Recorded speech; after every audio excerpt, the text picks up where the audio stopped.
परमगुरुभ्यो नमः। हरिः ओम्। श्रीमदानन्दतीर्थ भगवत्पादाचार्य गुरुभ्यो नमः। हरिः ओम्। श्रीमद्वायु हनुमद्भीममध्वान्तर्गत रामकृष्ण वेदव्यासात्मक श्रीलक्ष्मी हयग्रीवाय नमः। हरिः ओम्। करोतु मम कल्याणम् हरिः हयमुखाभिदः गुरुश्च मध्वनामामि वरदोऽस्तु निरन्तरम्। आपादमौलिपर्यन्तम् गुरूणाम् आकृतिम् स्मरेत् तेन विघ्नाः प्रणश्यन्ति सिद्ध्यन्ति च मनोरथाः। मुकोऽपि यत्प्रसादेन मुकुन्दशयनायते राजराजायते रिक्तः राघवेन्द्रम् तमाश्रये। दुर्वादिध्वान्तरभये वैष्णवेन्दीवरेन्दवे श्रीराघवेन्द्र गुरवे नमो अत्यन्तदयालवे। ರಾಘವೇಂದ್ರ ಸ್ವಾಮಿಗಳು ಭೂಮಿಯಲ್ಲಿ ಅವತಾರ ಮಾಡಿದ ದಿವಸ ವರ್ಧಂತಿ. ಯಾಕೆ ನಮಗೆಲ್ಲ ಯಾಕೆ ಜನ್ಮದಿನ ಅಂತ ಕರೀತಾರೆ, ಅವರಿಗೆಲ್ಲ ಯಾಕೆ ವರ್ಧಂತಿ ಅಂತ ಕರೀತಾರೆ? ಆ ಹೆಸರಿನಲ್ಲೇ ವೈಲಕ್ಷಣ್ಯ ಇದೆ. ನಾವು ಹುಟ್ಟಿದ ದಿವಸ ಅಷ್ಟೇ, ಜನ್ಮ ದಿವಸ. ಅದು ಬೇರೆಯವರಿಗೆ ಉಪಯೋಗ ಆಗತ್ತೋ ಬಿಡತ್ತೋ ಅದು ಬೇರೆ ವಿಷಯ. ನಮ್ಮ ಕರ್ಮ ನಿಮಿತ್ತ ನಾವು ಹುಟ್ಟಿದ್ವಿ ಭೂಮಿಯಲ್ಲಿ, ಇಷ್ಟೇ. ಅದಕ್ಕಷ್ಟೇ ಹೆಸರು, ನಾವು ಹುಟ್ಟಿದ ದಿವಸ. ಯಾಕೆ ಹುಟ್ಟಿದ್ವಿ ಅದೆಲ್ಲ ಆ ಪದ ಹೇಳೋದಿಲ್ಲ. ಹುಟ್ಟಿದ ಮೇಲೆ ಏನ್ ಮಾಡಿದ್ವಿ, ಇನ್ನೊಬ್ಬರಿಗೆ ಅನುಕೂಲ ಆಗುವಂಗೆ ಬದುಕುವ, ಅದು ಏನು ಹೇಳಲ್ಲ ಆ ಶಬ್ದ. ಜನ್ಮ ದಿವಸ, ಹುಟ್ಟಿದ ದಿವಸ. ವರ್ಧಂತಿ ಅಂದ್ರೆ ಹಂಗಲ್ಲ ನೋಡಿ. ವರ್ಧಂತಿ ಶಬ್ದ ಅದು ಜನ್ಮ ದಿವಸನೇ ಅದು. ಆದರೆ ವರ್ಧಂತಿ ಏನದು? ವರ್ಧಂತಿ ಅಂದ್ರೆ ಬೆಳೆಸುತ್ತದೆ. ಸಂಸ್ಕೃತದಲ್ಲಿ ವರ್ಧಮಾನ ಅಂದ್ರೆ ಬೆಳೆಯೋದಲ್ವ. ವರ್ಧಂತಿ ವಟ ಬೀಜವತ್, ಬೆಳೆಯುತ್ತೆ ಅಂತ ಅರ್ಥ ವರ್ಧಂತಿ ಶಬ್ದಕ್ಕೆ. ಯಾವ ಮಹಾನುಭಾವರು ಭೂಮಿಯಲ್ಲಿ ಅವತಾರ ಮಾಡಿ ವರ್ಧಂತಿ ಬೆಳೆಸುತ್ತಾರೆಯೋ ಅವರು ವರ್ಧಂತಿ ಇರ್ತಾರೆ. ಶಬ್ದನೇ ಹಂಗೆ ಹೇಳುತ್ತ. ಅವ್ರಿಗೋಸ್ಕರ ಬದುಕೋರಲ್ಲ ಅವರು. ವರ್ಧಂತಿ ಬೇರೆಯವರಿಗೆ ಬೆಳೆಸಕ್ಕೋಸ್ಕರ ಬಂದವರು. ಏನ್ ಬೆಳೆಸಿದ್ದಾರೆ ಅವರು? ರಾಘವೇಂದ್ರ ಸ್ವಾಮಿಗಳು ಏನ್ ಬೆಳೆಸಿಲ್ಲ ಅವರು. ರಾಘವೇಂದ್ರ ಸ್ತೋತ್ರವನ್ನು ನಾವು ಪ್ರಾರಂಭದಿಂದ ಕಡೆಯ ತನಕ ನೋಡಿದಾಗ ಏನೇನು ಬೇಕು ಒಬ್ಬ ಮನುಷ್ಯನಿಗೆ ಅಷ್ಟು ಇದೆ ನೋಡಿದ್ರೆ. ವರ್ಧಂತಿ ಬೆಳೆಯುತ್ತದೆ, ಬೆಳೆಸುತ್ತಾರೆ. ಏನ್ ಬೆಳೆಸ್ಬೇಕು ನಮಗೆ? ಒಬ್ಬ ಮನುಷ್ಯ ಬೆಳಿಬೇಕಾದ್ರೆ ಏನೇನು ಅಗತ್ಯವಾಗಿರ್ತಕ್ಕಂತಹ ಪದಾರ್ಥ ಇದೆ ಅದನ್ನೆಲ್ಲ ಕೊಟ್ಟಿದ್ದಾರೆ ನೋಡಿ. ಅದಕ್ಕೆ ಅನ್ವರ್ತಕ ಅದು ವರ್ಧಂತಿ. ಇಂತಹ ಪಟ್ಟಾಭಿಷೇಕದಿಂದ ಪ್ರಾರಂಭ ಮಾಡಿ ವರ್ಧಂತಿ ಪರ್ಯಂತ ಈ 7 ದಿವಸಗಳ ಕಾಲ ಮೂಲ ಮಂತ್ರಾಲಯ ಕ್ಷೇತ್ರದಲ್ಲಿ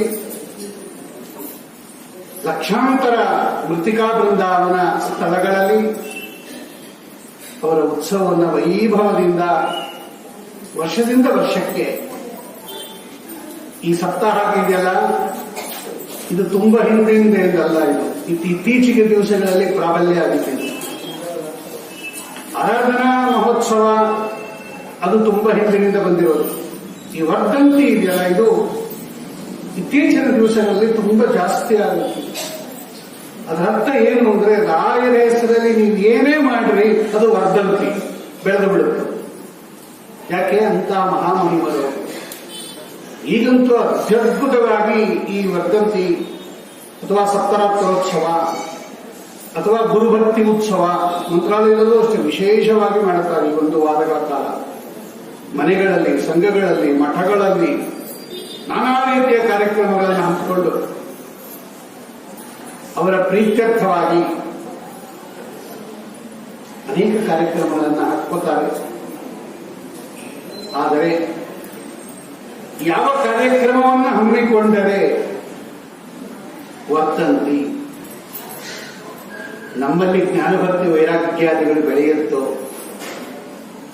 ಯಾವ ಕಾರ್ಯಕ್ರಮಗಳನ್ನು ಹಾಕಿಕೊಂಡರೆ ವರ್ಧಂತಿ ಅವರ ಕರುಣೆ ನಮ್ಮ ಮೇಲೆ ಹೆಚ್ಚಾಗುತ್ತೋ, ವರ್ಧಂತಿ ಜಾಸ್ತಿ ಆಗೋದು ಅಂತ ಅರ್ಥ. ವರ್ಧಂತಿ ಅಂದ್ರೆ ನಾವೇನ್ ಮಾಡ್ಬೇಕು? ಅವರ ಅನುಗ್ರಹ ನಮ್ಮ ಮೇಲೆ ವರ್ಧಂತಿ ಬೆಳೆಯೋದಕ್ಕೆ ನಾವೇನ್ ಮಾಡ್ಬೇಕು? ಇದನ್ನ ಅರಿತು ಮಾಡಿದರೆ ಸಾರ್ಥಕ ಆಗುತ್ತೆ. ಅದಕ್ಕೆ ಅದನ್ನು ಗುರುಭಕ್ತಿ ಉತ್ಸವ ಅಂತ ಮಾಡ್ತಾರೆ ಮಂತ್ರಾಲಯದಲ್ಲಿ. ಭಕ್ತಿ ವರ್ಧಂತಿ, ಅವರ ಮೇಲೆ ಭಕ್ತಿ ಬರಬೇಕು ನಮಗೆ ಜಾಸ್ತಿ. ಹಾಗೆ ಅವರ ಉತ್ಸವವನ್ನು ಮಾಡಿದಾಗ ನೋಡಿ, ಅವರ ಕರುಣೆ, ಅವರ ಅನುಗ್ರಹ ವರ್ಧಂತಿ ಬೆಳೆಯುತ್ತದು. ಇವತ್ತು ನಮಗೆ ಕೊಟ್ಟಿರತಕ್ಕಂತಹ ವಿಷಯ ನಮ್ಮೂ ಅತ್ಯಂತ ದಯಾಳವೇ.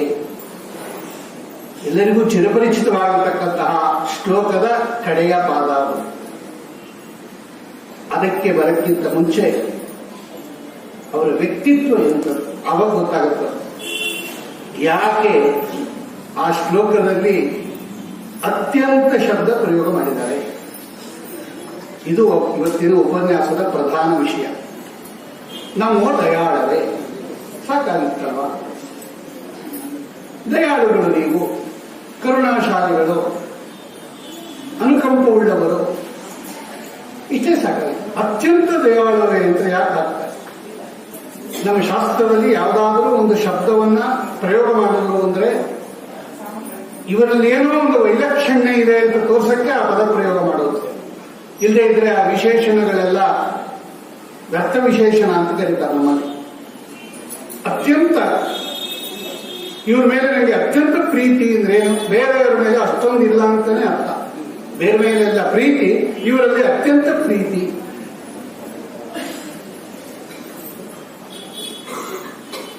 ಆ ಅತ್ಯಂತ ಅನ್ನೋದು ಏನು ಅನ್ನೋದನ್ನ ಆಮೇಲೆ ಚಿಂತನೆ ಮಾಡೋಣ ಉತ್ತರ ಭಾಗದಲ್ಲಿ. ಅದಕ್ಕಿಂತ ಮುಂಚೆ ಆ ರಾಯರ ವ್ಯಕ್ತಿತ್ವ ಎಂದು ಆವಾಗ ಗೊತ್ತಾಗುತ್ತೆ ನೋಡಿ, ಅವರು ಅತ್ಯಂತ ಯಾಕೆ ಬಂತು ಅಲ್ಲಿ ಅಂತ. ರಾಘವೇಂದ್ರ ಸ್ತೋತ್ರವನ್ನು ನಾವು ವಿಮರ್ಶೆ ಮಾಡಿದಾಗ ಎರಡು ಕಡೆ ನೋಡ್ರಿ ರಾಯರ ಈ ವ್ಯಕ್ತಿತ್ವದ ಬಗ್ಗೆ ಪರಿಚಯ ಮಾಡಿಕೊಡ್ತಾರೆ. ಒಂದು ಭವ್ಯ ಸ್ವರೂಪ, ಭವ್ಯ ಸ್ವರೂಪೋ ಬಹುದುಃಖ ತೂಲ ಸಂಗಾಗ್ನಿಚರ್ಯ ಸುಖಧೈರ್ಯಶಾಲಿ, ಭವ್ಯ ಸ್ವರೂಪ ಒಂದ್ ಕಡೆ. ಆಮೇಲೆ ದೇವಸ್ವಭಾವೋ ದಿವಿಜದ್ರುಮೋಯ ಇಷ್ಟಪ್ರದೋಮೆ ಸತತಂ ಚ ಭೂಯ, ದೇವಸ್ವಭಾವ ಅಂತ ಒಂದ್ ಕಡೆ ಇದೆ. ನಮ್ಮಲ್ಲಿ ಸ್ವರೂಪ ಸ್ವಭಾವ ಎಲ್ಲ ಪರ್ಯಾಯ ಶಬ್ದಗಳು. ಅವ್ರ ಸ್ವಭಾವನೇ ಹಂಗೆ, ಅವ್ರ ಸ್ವರೂಪನೇ ಹಂಗೆ.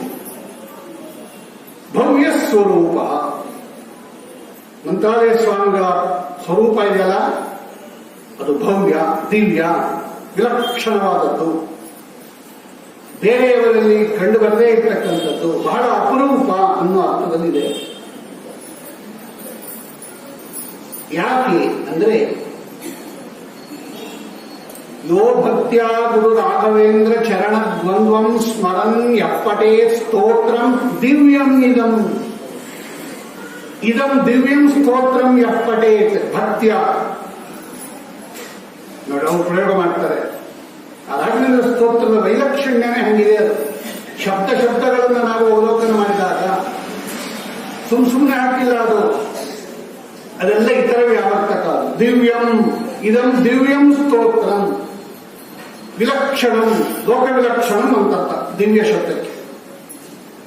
ಓಂ ಪರ್ವತ ಸೇತು ಮಾನಸಂಬಂಧ ಭೇದ ವ್ಯಪದೇಶೇಭ್ಯ ಓಂ ಅನ್ನೋ ಸೂತ್ರದಲ್ಲಿ ಪರಂ ವಿಲಕ್ಷಣಂ ಜನ್ಮ ಕರ್ಮ ಚ ಮೇ ದಿವ್ಯಂ ಏವಂ ಯೋ ವೇತ್ತಿ ತತ್ವತಃ ದಿವ್ಯಂ ವಿಲಕ್ಷಣಂ ಇತ್ಯರ್ಥಃ. ಬೇರೆ ಎಲ್ಲೂ ಕಂಡುಬರದೇ ಇರತಕ್ಕಂತಹ ಒಂದು ವಿಲಕ್ಷಣವಾದ ವ್ಯಕ್ತಿತ್ವ, ಪರ್ಸನಾಲಿಟಿ ರಾಘವೇಂದ್ರ ಸ್ವಾಮಿಗಳು, ಮಂತ್ರಾಲಯ ಪ್ರಭುಗಳು.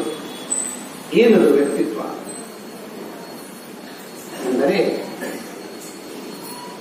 ಭಾಗವತ ಏಕಾದಶ ಸ್ಕಂದದಲ್ಲಿ ಜಯಂತೆಯ ಉಪಾಖ್ಯಾನದಲ್ಲಿ ಪ್ರಬುದ್ಧ ಅನ್ನತಕ್ಕಂತಹ ಜಯಂತೆಯರು ನಾವು ಜೀವನದಲ್ಲಿ ಅಳವಡಿಸಿಕೊಳ್ಳಬೇಕಾದ ಭಾಗವತ ಧರ್ಮಗಳ ಒಂದು ಪಟ್ಟಿಯನ್ನು ಕೊಡ್ತಾರೆ. 30 ಭಾಗವತ ಧರ್ಮಗಳಿದೆ. ಅದರಲ್ಲಿ ಒಂದೊಂದು ಅಳವಡಿಸ್ಕೊಳ್ಳೋದು ಕೂಡ ಕಷ್ಟ ತುಂಬ. ಬಹುಶಃ ಎಲ್ಲ ಭಾಗವತ ಧರ್ಮಗಳು ಕೂಡ ಇವತ್ತು ಮಂತ್ರಾಲಯ ಪ್ರಭುಗಳಲ್ಲಿ ಕಂಡು ಬರ್ತಾರೆ. ಅಲ್ಲಿ ಏನೇನಿದೆ ಬೇಕಾ ನೋಡಿ, ರಾಘವೇಂದ್ರ ಸ್ತೋತ್ರ ತೆಗೆದು ನೋಡಿ, ಅಲ್ಲಿ ಏನಿದೆ ನೋಡಿ. ತುಲನಾತ್ಮಕ ಅಧ್ಯಯನ, ಆ ಜಯಂತೆಯ ಉಪಾಖ್ಯಾನ, ಪ್ರಬುದ್ಧ ಅಂತಕ್ಕಂಥ ಜಯಂತೆಯರು ಏನು ಭಾಗವತ ಧರ್ಮಗಳನ್ನು ನಿರೂಪಣೆ ಮಾಡಿದ್ದಾರೆ, ರಾಯ ಸ್ತೋತ್ರ ತೆಗೆದು ನೋಡಿ. ಎಲ್ಲವೂ ಹೇಳಕ್ಕಾಗಲಿಲ್ಲ, ಕೆಲವು ತೋರಿಸ್ತೀನಿ ನೋಡಿ. ಮೊದಲನೇದು ಭಗವಂತನಿಗೆ ವಿರುದ್ಧವಾದ, ಭಗವಂತನನ್ನ ಮರೆಸುವ ಎಲ್ಲ ವಸ್ತುಗಳ ಸಹವಾಸವನ್ನ ಬಿಟ್ಟಿರಬೇಕು. ಇದು ಮೊದಲನೇ ಭಾಗವತ ಧರ್ಮ. ಅಸಂಗಂ, ಭಗವಂತನನ್ನ ಯಾವ ವ್ಯಕ್ತಿ ಮರೆಸ್ತಾನೆ, ಯಾವ ವ್ಯಕ್ತಿ ದೂರ ಮಾಡುತ್ತಾನೆ, ಯಾವ ಪದಾರ್ಥ ಭಗವಂತನನ್ನ ದೂರ ಮಾಡುತ್ತೆ, ಆ ಪದಾರ್ಥವನ್ನ ದೂರ ಇಡಬೇಕಂತೆ. ನಾವು ಕೂಡ ಅದರಲ್ಲಿ ಸಂಗ ಮಾಡಬಾರದು.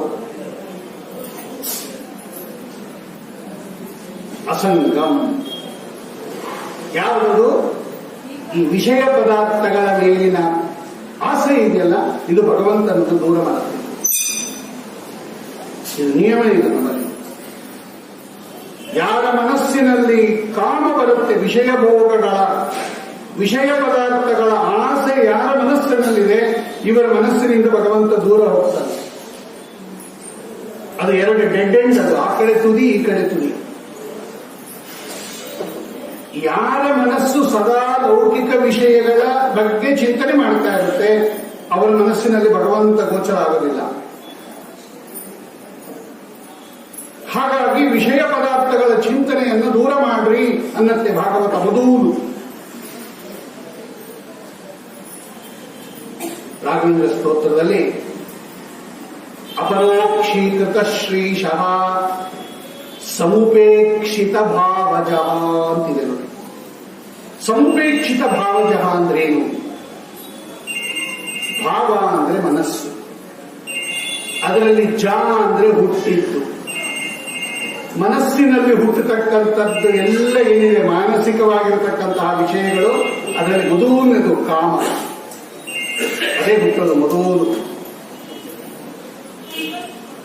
ಆ ಮನಸ್ಸಿನಲ್ಲಿ ಹುಟ್ಟತಕ್ಕಂತಹ ಅರಿಷಡ್ ವರ್ಗಗಳೇನಿದೆ, ಅದರಲ್ಲಿ ಮೊದಲನೇ ಸ್ಥಾನ ಕಾಮ.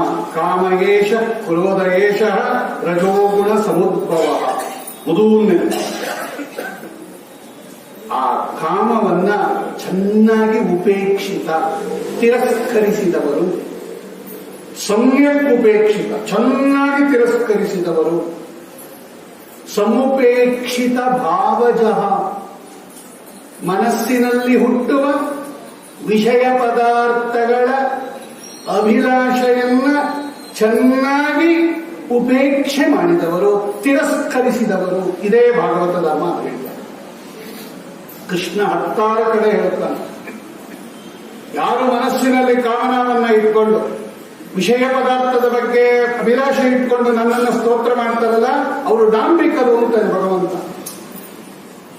ಮೇಲ್ನೋಡಕ್ಕೆ ನನ್ನ ಪೂಜೆ ಮಾಡ್ತೀರಾ, ನನ್ನ ದೇವರ ನಾಮ ಹೇಳ್ತೀರಾ, ನನ್ನ ಸ್ತೋತ್ರ ಮಾಡ್ತೀರಾ, ಒಳಗಡೆ ಯಾವುದೋ ಕೆಟ್ಟ ಅಭಿಲಾಷೆ ಇಟ್ಕೊಂಡಿರ್ತೀರಾ.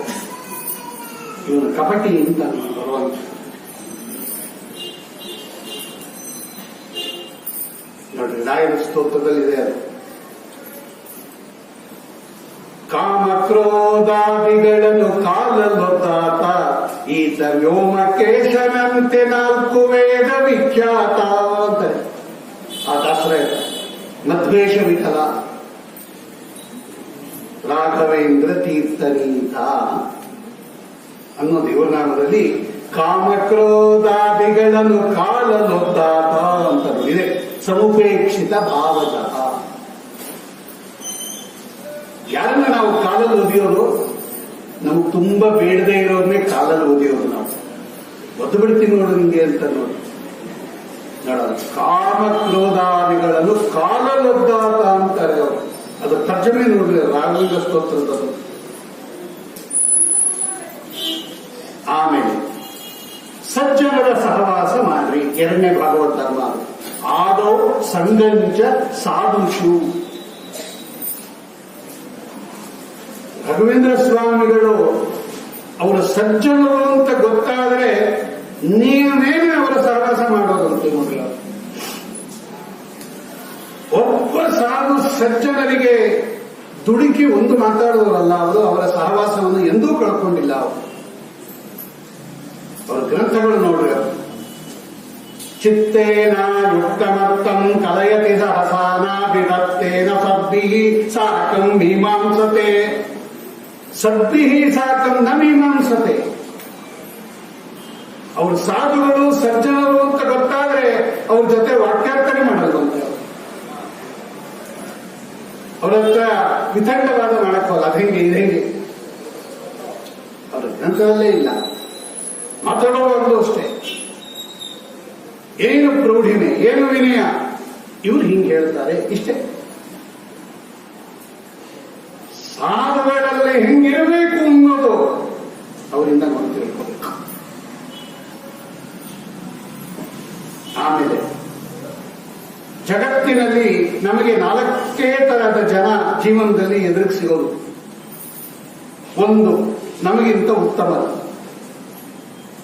ಇನ್ನೊಂದು, ನಮಗೆ ಸಮಾನರಾದವರು. ಇನ್ನೊಂದು, ನಮಗಿಂತ ಕೆಳಗಡೆ ಇರುವವರು. ಇನ್ನೊಂದು, ನಮ್ಮನ್ನ ದ್ವೇಷಿಸುವವರು. ಈ 4 ಜನ ಅಂತ ಸಿಗೋದು. ನಮಗಿಂತ ಉತ್ತಮರು, ನಮಗೆ ಸಮಾನರು, ನಮಗಿಂತ ಕಡಿಮೆಯವರು, ನಮ್ಮನ್ನ ದ್ವೇಷಿಸುವರು.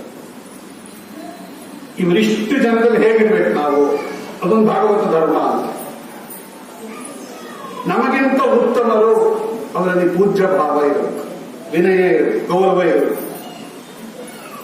ನಮಗೆ ಸಮಾನರು, ಅವರಲ್ಲಿ ಮೈತ್ರಿ ಇರಬೇಕು, ಸ್ನೇಹ, ಅವರ ಮಿತ್ರತ್ವವನ್ನು ಸಂಪಾದಿಸಬೇಕು. ನಮಗಿಂತ ಕಡೆಗೆಯವರು, ಅವರ ಮೇಲೆ ದಯೆ ಇರಬೇಕು.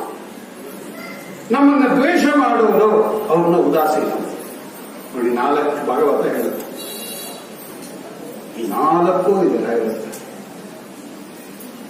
ನಮಗಿಂತ ಅವರಿಗಿಂತ ಮೇಲಿರೋರು ಈಗಾಗಲೇ ನಾವು ಹೇಳಿದ್ವಿ. ದೊಡ್ಡವರ ಮೇಲೆ ಬಹಳ ವಿನಯ ಅವರಿಗೆ. ಗೀತಾಭಿವೃತ್ತಿ ಅಂತ ರಾಘವೇಂದ್ರ ಸ್ವಾಮಿಗಳದ್ದು ಒಂದು ಗ್ರಂಥ, ನಿಮಗೆಲ್ಲ ಗೊತ್ತಿದೆ, ಅದು ಪಾಠನೂ ಆಗಿದೆ. ಅದು ರಾಯರ ಸ್ವತಂತ್ರ ಗ್ರಂಥ, ಸಂಗ್ರಹಾತ್ಮಕವಾಗಿರ್ತಕ್ಕಂಥದ್ದು. ಲಕ್ಷ್ಮೀನಾರಾಯಣಂ ನತ್ವ ಪೂರ್ಣಬೋಧಂ ಗುರುನಪಿ ಕುರ್ಮಃ ಶ್ರೀ ಕೃಷ್ಣ ಗೀತಾಯ ಭಾಷ್ಯಾದ್ಯುಕ್ತಾರ್ಥ ಸಂಗ್ರಹಂ. ಗೀತಾ ಭಾಷ್ಯದಲ್ಲಿ, ಗೀತಾ ತಾತ್ಪರ್ಯದಲ್ಲಿ, ಪ್ರಮೇಯ ದೀಪಿಕಾದಲ್ಲಿ, ನ್ಯಾಯ ದೀಪಿಕಾದಲ್ಲಿ, ಬೇರೆ ಯತಿಗಳ ವ್ಯಾಖ್ಯಾನದಲ್ಲಿ ಏನೇನಿದೆ ಅದನ್ನೆಲ್ಲ ನಾನು ಸಂಗ್ರಹ ಮಾಡಿದ್ದೀನಿ. ಅದಕ್ಕೆ ಗೀತಾರ್ಥ ಸಂಗ್ರಹ ಅಂತ ಇನ್ನೊಂದು ಹೆಸರು ಅದಕ್ಕೆ. ಅದರ ಜೊತೆಯಲ್ಲಿ ರಾಘವೇಂದ್ರ ಸ್ವಾಮಿಗಳು ಟೀಕಾರಾಯರ ಪ್ರಮೇಯ ದೀಪಿಕಾಕ್ಕೆ ಒಂದು ವ್ಯಾಖ್ಯಾನ ಬರೆದಿದ್ದಾರೆ. ಪ್ರಮೇಯ ದೀಪಿಕಾ ವ್ಯಾಖ್ಯಾನ ಅವನು ಕೇಳು, ಅಲ್ಲ ನೀವೇ ಸ್ವತಂತ್ರವಾಗಿ ಗ್ರಂಥ ಬರೆದೀರ ಗೀತಾಭಿವೃತ್ತಿ, ಆ ಟೀಕಾರಾಯರ ಗ್ರಂಥಕ್ಕೊಂದು ವ್ಯಾಖ್ಯಾನ ಯಾಕೆ ಬರೆದ್ರಿ ನೀವು? ನಿಮ್ದೇ ಒಂದು ಸ್ವಂತ ಭಗವದ್ಗೀತೆ ಮೇಲೆ ಬರೆದಿದ್ದೀರ ನೀವು, ಅಕ್ಷರ ಅಕ್ಷರಕ್ಕೆ ಬರೆದಿದ್ದಾರೆ ರಾಯರು. ಅಂಥದ್ರಲ್ಲಿ ಮತ್ತೊಂದು ಅದೇ ಸಬ್ಜೆಕ್ಟ್ ಮೇಲೆ ಆ ಟೀಕಾರಾಯರ ಪ್ರಮೇಯ ದೀಪಿಕಾಕ್ಕೆ ಯಾಕೆ ವ್ಯಾಖ್ಯಾನ ಮಾಡಿದ್ರಿ ಅಂತ ಪ್ರಶ್ನೆ ಬಂದಾಗ ಗುರುಗಳ ಸ್ತವನದಲ್ಲಿ ವಾದೀಂದ್ರರು ಬರೀತಾರೆ, ನಸ್ಯಾದೀಶ ಪ್ರಸಾದ ಗುರುವರ ಕರುಣ ಅಂತರೇಣೀತಿ ಭೂಯ. ರಾಘವೇಂದ್ರ ಸ್ವಾಮಿ ಹೇಳ್ತಾರೆ, ನಾನು ಸ್ವತಂತ್ರ ಗ್ರಂಥ ಬರೆದುಬಿಟ್ರೆ ಭಗವಂತನಿಂದ ಸ್ವೀಕಾರ ಆಗೋದಿಲ್ಲ, ಭಗವಂತನನ್ನು ತಗೊಳ್ಳೋದಿಲ್ಲ, ಭಗವಂತ ನನಗೆ ಅನುಗ್ರಹ ಮಾಡೋದಿಲ್ಲ. ಗುರುವರ ಕರುಣಾಮಂತರೇಣೇತಿ, ಗುರುಗಳ ಕಾರುಣ್ಯ ಬೇಕಪ್ಪ. ಭಗವಂತ ಕೈ ಹಿಡಿಬೇಕಾದ್ರೆ ಆ ಟೀಕಾಕೃತ್ಪಾದರ ಕಾರುಣ್ಯ ನನ್ನ ಮೇಲೆ ಇರಲಿ ಅಂತಕ್ಕಂಥ ದೃಷ್ಟಿಯಿಂದ ಅವರ ಗ್ರಂಥಕ್ಕೆ ನಾನು ವ್ಯಾಖ್ಯಾನ ಬರೆದಿರೋದು. ಅವರ ಅನುಗ್ರಹ ಬೇಕು ನನಗೆ. ಭಗವಂತ ಸ್ವೀಕಾರ ಮಾಡಬೇಕಾದರೆ ನನ್ನನ್ನ ಗುರುಕಾರುಣ್ಯ ಶ್ರೇಣಿಂ ಪ್ರಪನ್ನಾಮಾನ್ಯಾಸ್ಮಃ ಕಿಮಪಿ ಚವದಂತೋಪಿ ಮಹತಾಂ ಗಡಿಗುರು ತೋರಿಸ್ತಾರೆ. ಗುರುಗಳ ಸ್ತಂಭದಲ್ಲಿ ವರ್ಣನೆ ಮಾಡುತ್ತಾರೆ. ಆ ಪ್ರಮೇಯ ದೀಪಿಕಾ ವ್ಯಾಖ್ಯಾನವನ್ನು ವರ್ಣನೆ ಮಾಡುತ್ತಾರೆ. ನೋಡಿ, ದೊಡ್ಡವರಲ್ಲಿ ಅವರಿಗೆ ಎಷ್ಟು ವಿನಯ, ಎಷ್ಟು ಭಕ್ತಿ ರಾಘವೇಂದ್ರ ಸ್ವಾಮಿಗಳಿಗೆ, ಪೂರ್ವಾಚಾರ್ಯರಲ್ಲಿ.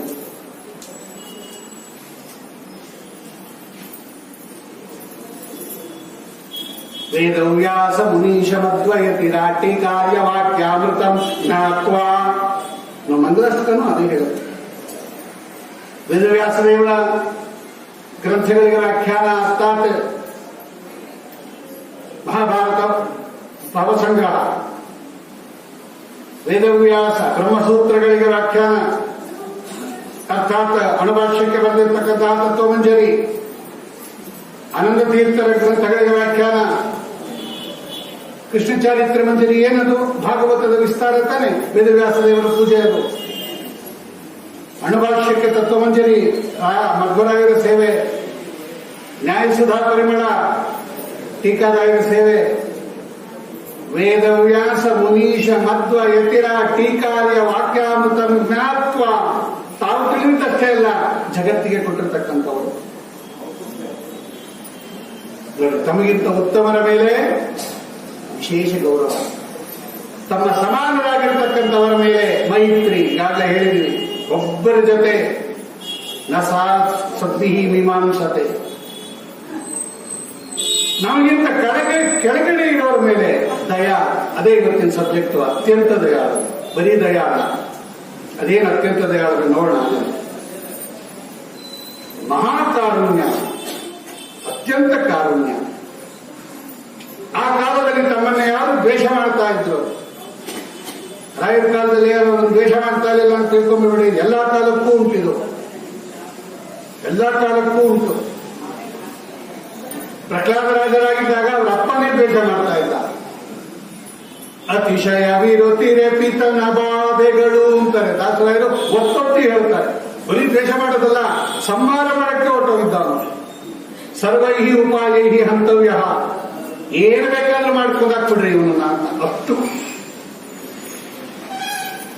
ಒಂದು ದಿವಸ ಅವನಿಗೆ ಜಗೇಶ್ ನಿಂತ್ಕೊಂಡು ಏನ ಬೈದಿದಾರ, ಇಡೀ ಸಪ್ತಮಸ್ಕಂದ ತೆಗೆದು ನೋಡಿ, ನೀನಂತವನು, ನೀನ್ ಇಂಥವನು. ಅವ್ರ ಸ್ವಭಾವನೇ ದೇವಸ್ವಭಾವ. ಇನ್ಯಾರನ್ನ ಆಗಿದ್ರೆ ಇವರು ಬೈದು ಬಿಡೋರು. ಇಷ್ಟೊಂದೆಲ್ಲ ನನ್ನ ಹಂಗೆ ಮಾಡಿದ್ಯಾ, ಹಂಗೆ ಮಾಡಿ. ನ ಕೇವಲಂ ಮೇ ಭವತಶ್ಚ ರಾಜನ್ ಸವೈ ಬಲಂ ಬಲಿನಂ ಚಾಪರೇಶ ಪರಾಧರೇ ಮೇ ಸ್ಥಿರಜಂಗಮಾಯೇ ಬ್ರಹ್ಮಾದಯೋ ಏನ ವಶಂ ಪ್ರಣೀತಾ. ಅವ್ರ ತಂದೆಗೆ ಅಪಾಯ ಯಾಕೆ ಹಿಂಗ್ ಉದ್ದಟತನ ಮಾಡ್ತ್ಯಾ? ಆ ಸ್ವಾಮಿಯನ್ನ ಅವನನ್ನು ನಿನಿ ಅಂತ ಹಿಂಗೆ ಹೇಳಿದವರೇ ಹೊರತು ಅವನನ್ನು ನಿಂತನೆ ಮಾಡಿಲ್ಲ. ದೇವಸ್ವಭಾವ. ಅದಕ್ಕೆ ಭಾಗವತದಲ್ಲಿ ರಹಿತಾಸುರೋ ಸುರ ಅನ್ನುತ್ತೆ. ಅವರನ್ನ ಅಸುರವ ಅಂತ ತಿಳ್ಕೊಂಡ್ಬಿಡ್ರಿ. ಅದು ದೈತ್ಯ ವಂಶ. ಅದು ದ್ವಿತೀಯಲ್ಲಿ ಉತ್ಪನ್ನರಾದವರು ಯಾರು? ಹಿರಣ್ಯಾಕ್ಷ, ಹಿರಣ್ಯಕಶಿಪು. ದೈತ್ಯ ವಂಶದಲ್ಲಿ ಬಂದಿರತಕ್ಕಂಥ ದೇವತೆಗಳು. ಅಸುರ ವಂಶದಲ್ಲಿ ಬಂದ ಅಸುರ ಸ್ವಭಾವ ರಹಿತ ದೇವತಾ ಪುರುಷರು ರಹಿತಾಸುರೋಸುರ ಅನ್ನುತ್ತೆ ಭಾಗವತ. ಅವರೇನು ಸುಧೀಂದ್ರ ತೀರ್ಥರ ಮಠದಲ್ಲಿದ್ದಾಗ ಪೂರ್ವಾಶ್ರಮದಲ್ಲಿ ಅವ್ರಿಗೆಷ್ಟು ತೊಂದರೆ ಕೊಟ್ಟಿದ್ದು. ಅವ್ರನ್ನ ಮಠದಿಂದ ಆಚೆ ಕಳಿಸ್ಕೊಡ್ಬೇಕು ಈ ಹುಡುಗನ್ನ ಅಂತ. ಸುಧೀಂದ್ರ ತೀರ್ಥರ ಕೃಪಾ ಪೋಷಣೆ ರಾಯರ ಮೇಲೆ ಎಷ್ಟಿತ್ತು ಅನ್ನಕ್ಕೆ ರಾಘವೇಂದ್ರ ಅಣುವಿಜಯ ಅಂತ ಒಂದಿದೆ ಗ್ರಂಥ, ಅದನ್ನು ನೋಡ್ಬೇಕು. ನೋಡಿ, ಅವರು ಇವರ ಉನ್ನತಿಗೆ ಕಾರಣ ಆಗಿರ್ತಕ್ಕಂಥವ್ರು. ಒಂದು ರೀತಿಯಲ್ಲಿ ನಾನು ಇರೋದೇ ಇಲ್ಲ ಅಂದ್ರು, ಸನ್ಯಾಸ ತಗೋ ಅಂದ್ರು, ಬೇಡ ಅಂದ್ರು. ತಗೋಬೇಕು ಅಂತ ಹೇಳಿ ಒಪ್ಪಿಸಿ ಸನ್ಯಾಸ ಕೊಟ್ಟಿದ್ದವರು ಸುಧೀಂದ್ರ ತೀರ್ಥರು. ಮನೆ ತಮ್ಮ ಆಶ್ರಮದಲ್ಲಿ ಅಂದ್ರೆ ಮಠದಲ್ಲಿ ಇಟ್ಕೊಂಡು ಅವರಿಗೆ ಊಟ ಉಪಚಾರ ವಿದ್ಯೆ ಎಲ್ಲವನ್ನ ಕೊಟ್ಟು ವೇದಾಂತ ಸಾಮ್ರಾಜ್ಯದಲ್ಲಿ ಕೂಡಿಸಿದ ದೊಡ್ಡ ಮಹಾನುಭಾವರು ಇವರು ಗುರುಗಳು. ಹೀಗೆ 4 ಜನರಲ್ಲಿ ಆ ಭಾವನೆ ಇಟ್ಕೊಂಡಿರ್ತಕ್ಕಂಥ ಮಹಾನುಭಾವ. ಶೌಚ, ರಾಘವೇಂದ್ರ ಸ್ವಾಮಿಗಳ ಆ ದಿನಚರಿ ನೋಡ್ಬೇಕು. ರಾಘವೇಂದ್ರ ವಿಜಯದಲ್ಲಿ ಆಂತರಿಕ ಶೌಚ, ಬಾಹ್ಯ ಶೌಚ, ಅದೊಂದು ಭಾಗವತ ಧರ್ಮ. ಅದು ಎಲ್ಲವನ್ನೂ ವಿಸ್ತಾರ ಮಾಡಿದ್ರೆ ತುಂಬಾ ಜಾಸ್ತಿ ಆಗ್ಬಿಡುತ್ತೆ. ಮೃತ್ತಿಕಾ ಶೌಚ, ಆಂತರಿಕ ಶೌಚಕ್ಕೆ ಮೃತ್ತಿಕಾ ಬೇಕು, ಬಾಹ್ಯ ಶೌಚಕ್ಕೆ ಮೃತ್ತಿಕಾ ಬೇಕು, ಆಂತರಿಕ ಶೌಚಕ್ಕೆ ಹರಿನಾಮ ಬೇಕು. ಹೊರಗಡೆ ಶೌಚ ಬೇಕಾದ್ರೆ ನೋಡಿ, ಸದಾಚಾರ ಸ್ಮೃತಿಯಲ್ಲಿ ಮೃತ್ತಿಕಾದಿವಿ ಅಂತಾನೆ ಬರೀತಾರೆ. ಮೃತ್ತಿಕಾದಿಂದ ಬಾಹ್ಯ ಶೌಚ, ಹರಿನಾಮ ಸ್ಮರಣೆಯಿಂದ ಆಂತರಿಕ ಶೌಚ. ಶೌಚಂ ದ್ವಿವಿಧಂ, ಎರಡೂ ಇತ್ತು ರಾಯರಲ್ಲಿ. ಅವರೊಂದ್ಸಲ ಮೃತ್ತಿಕಾ ಶೌಚಕ್ಕೆ ಹೋದಾಗ ಅವನ ಶಿಷ್ಯವನ್ನು ಕೇಳ್ದ, ಮದುವೆ ಮಾಡ್ಕೋತಾ ಇದ್ದೀನಿ, ಏನಾದರೂ ಅನುಗ್ರಹ ಮಾಡಬೇಕು. ರಾಯರು ಹೇಳಿದ್ರು, ಇದೇನ್ ಸಮಯದಲ್ಲಿ ನಾನು ಕೇಳ್ತಾ ಇದ್ಯೋ, ಮೃತ್ತಿಕಾ ಶೌಚಕ್ಕೆ ಹೋಗ್ತಾ ಇದ್ದೀನಿ, ಕೈಯಲ್ಲಿ ಮೃತ್ತಿಕಾ ಇದೆ, ಇನ್ನೇನಿಲ್ಲ, ಅದೇ ಕೊಟ್ಬಿಡಿ ಅಂತ. ಆಮೇಲೆ ಬಾರೋ ಕೊಡ್ತೀನಿ, ಬೇಕಾದ್ದು ತಗೊಂಡು ಮದುವೆ ಮಾಡ್ಕೊತೀನಿ, ಏನಾದ್ರು ಕೊಡ್ರಿ. ಮೃತ್ತಿಕಾ ಶೌಚಕ್ಕೆ ಹೋಗೋ ಸಂದರ್ಭದಲ್ಲಿ ನಾನು ಕೇಳ್ತಾ ಇದ್ದೆ, ಏನಿದೆ ನನ್ನ ಕೈಯಲ್ಲಿ, ಮಣ್ಣಿದೆ, ಅದೇ ಕೊಡಿ. ಕೊಟ್ಟು ತಗೊಂಡ, ಕಣ್ಗೊತ್ಕೊಂಡ, ಆ ಮೃತ್ತಿಕಾವನ್ನ ತನ್ನ ಉತ್ತರೀಯದಲ್ಲಿ ಕಟ್ಕೊಂಡ, ನಮಸ್ಕಾರ ಮಾಡ್ದ. ನೀವೇನ್ ದುಡ್ಡು ಕೊಡ್ಬೇಕು ಅಂತೇನಿಲ್ಲ, ನಿಮ್ ಕೈ ಮುಟ್ಬಿಟ್ರೆ ಸಾಕ್ರಿ. ತಗೊಂಡ, ಹೊರಟ. ದಾರಿಯಲ್ಲಿ ಒಬ್ಬ ಬ್ರಾಹ್ಮಣನ ಮನೆ ಮುಂದೆ ಇಳ್ದ. ಅಲ್ಲೇನಾಗಿದೆ ಪರಿಸ್ಥಿತಿ ಅಂದ್ರೆ, ಆ ಬ್ರಾಹ್ಮಣನ ಹೆಂಡತಿ ಮಗು ಹೊಡೆಯೋದು, ಒಂದು ಪಿಶಾಚಿ ಬಂದು ತಿನ್ಕೊಂಡು ಹೋಗೋದು. 1, 2, 3 ಮಕ್ಕಳನ್ನು ತಿನ್ನ, ಇವ್ರು ಹಡಿದ ತಕ್ಷಣ ಆ ಮಗುನ ತಿಂದು ಬಿಡೋದು. ಗರ್ಭಿಣಿ ಅವಳು, ಆ ಬ್ರಾಹ್ಮಣನ ಹೆಂಡತಿ, ಅವನ ಮನೆ ಜಗಲಿ ಮೇಲೆ ಇವನು ಮಲಗಿದ್ದಾನೆ, ರಾತ್ರಿ ಆಗ್ಬಿಟ್ಟಿದೆ ಅಂತ. ಅವಳು ಹಡದಿದ ಒಳಗಡೆ ಬಂತು ಪಿಶಾಚಿ. ಆ ಮನೆ ಒಳಗೆ ಹೋಗಕ್ಕಾಗಲಿಲ್ಲ. ಈ ಮೃತ್ತಿಕೆ ಗಂಟು ತಲೆ ಕೆಳಗೆ ಇಟ್ಕೊಂಡು ಮಲಗಿದ್ದಾನೆ ಅವನು. ನಾಳೆ ರಾತ್ರಿ ಆಗುತ್ತೆ, ನಾಳೆ ಬೆಳಗ್ಗೆ ಹೋಗೋಣ ಅಂತ. ಆ ಪಿಶಾಚಿ ಬಂತು, ಒಳಗೆ ಹೋಗಕ್ಕಾಗ್ತಾ ಇಲ್ಲ, ಅವ್ರ ಮನೆ ಒಳಗೆ ಹೋಗಕ್ಕಾಗ್ತಾ ಇಲ್ಲ. ಮೃತ್ತಿಕೆ ಗಂಟಿದೆ, ಅದು ಹೊಳಿತಾ ಇದೆ ಲಗಲಗ ಅಂತ. ಅದು ಕೂಗಿ ಹೇಳ್ತಾ ಇದೆ, ಹೇ ಬ್ರಾಹ್ಮಣ, ಬಿಸಾಕ ಮೃತ್ತಿಗೆ ಗಂಟು, ನಾನು ಒಳಗೆ ಹೋಗ್ಬೇಕು. ಇವನು ಇನ್ನೂ ಹತ್ತತ್ರ ಇಟ್ಕೊಳ್ತಾರೆ, ಇವ್ರು ಬಿಸಾಕಲ್ಲ, ಬಿಸಾಕು ಅಂತದು ಬಿಸಾಕಲ್ಲ ಅಂತೀವಿ. ಕಡೆಗೆ ಗೊತ್ತಾಯ್ತು, ಆ ವೃತ್ತಿಗೆ ತೆಗೆದು ಎಸ್ದಾದ ಮೇಲೆ ದಡ್ಡ ಆಗೋಯ್ತದೆ. ಆ ಬ್ರಾಹ್ಮಣಿಗೆ ತುಂಬಾ ಸಂತೋಷ ಆಯಿತು, ನನ್ನ ಮಗುವನ್ನು ಉಳಿಸ್ಕೊಟ್ಟಿ ಅಂತ ಹೇಳಿ. ಆ ಬ್ರಾಹ್ಮಣನಿಗೆ ಒಬ್ಬ ಯೋಗ್ಯರಾಗಿರ್ತಕ್ಕಂತಹ, ವಿವಾಹ ಯೋಗ್ಯರಾಗಿರ್ತಕ್ಕಂಥ ಕನ್ಯೆ ಇದ್ದು, ಅಲ್ಲೇ ಕೊಟ್ಟು ಲಗ್ನ ಮಾಡ್ಬಿಟ್ಟ. ಮದುವೆ ಮಾಡ್ಕೊತ ಅವ್ನು ಕೇಳಿದ್ದೇನು, ಮದುವೆ ಮಾಡ್ಕೋಬೇಕು, ಅನುಗ್ರಹ ಮಾಡಿ ಅಂತ. ದಾರಿಯಲ್ಲೇ ನೋಡಿ, ರಾಯರು ಏನು ಕೈಯಿಂದ ಕೊಡ್ತಾರಲ್ಲ, ಅದು ಅನುಗ್ರಹ ಆಗಬೇಕು. ಇವತ್ತು ಅದೇ ಕೊಡ್ಬೇಕು, ಇದೇ ಕೊಡ್ಬೇಕು ಅಂತ ಏನಿಲ್ಲ. ಅವ್ರು ಏನು ಮುಟ್ಟಿ ಕೊಡ್ತಾರಲ್ಲ, ಅದು ಇಷ್ಟು ಅನುಗ್ರಹ ಮಾಡಿದವರು. ಶೌಚ, ಒಂದೊಂದು ಪದಾರ್ಥ ಉಪಯೋಗಿಸಿದ್ರೆ ಅವರ ಸಂಬಂಧ. ಆ ರಾಘವೇಂದ್ರ ಅಣುವಿಜಯ ನೋಡ್ಬೇಕು, ಏನ್ ಸುಂದರವಾಗಿದೆ. ಮಂತ್ರಾಲಯಕ್ಕೆ ಬರ್ತಾ ಇದ್ದಾರೆ 3 ಜನ. ಅವನು ಆ ತುಂಗಭದ್ರಾ ನದಿಯಲ್ಲಿ ಅವರ ಶಿಷ್ಯ ಕಾವಿಶಾಟಿ ಹಿಡಿತಾ ಇದ್ದಾನೆ. ಕೈಯಲ್ಲಿ ಕಾವಿಶಾಟಿ, ರಾಯರು ಹೊತ್ಕೊಳ್ತಕ್ಕಂಥ ಕಾವಿಶಾಟಿ ಹಿಂಡುತ್ತಾ ಇದ್ದಾನೆ.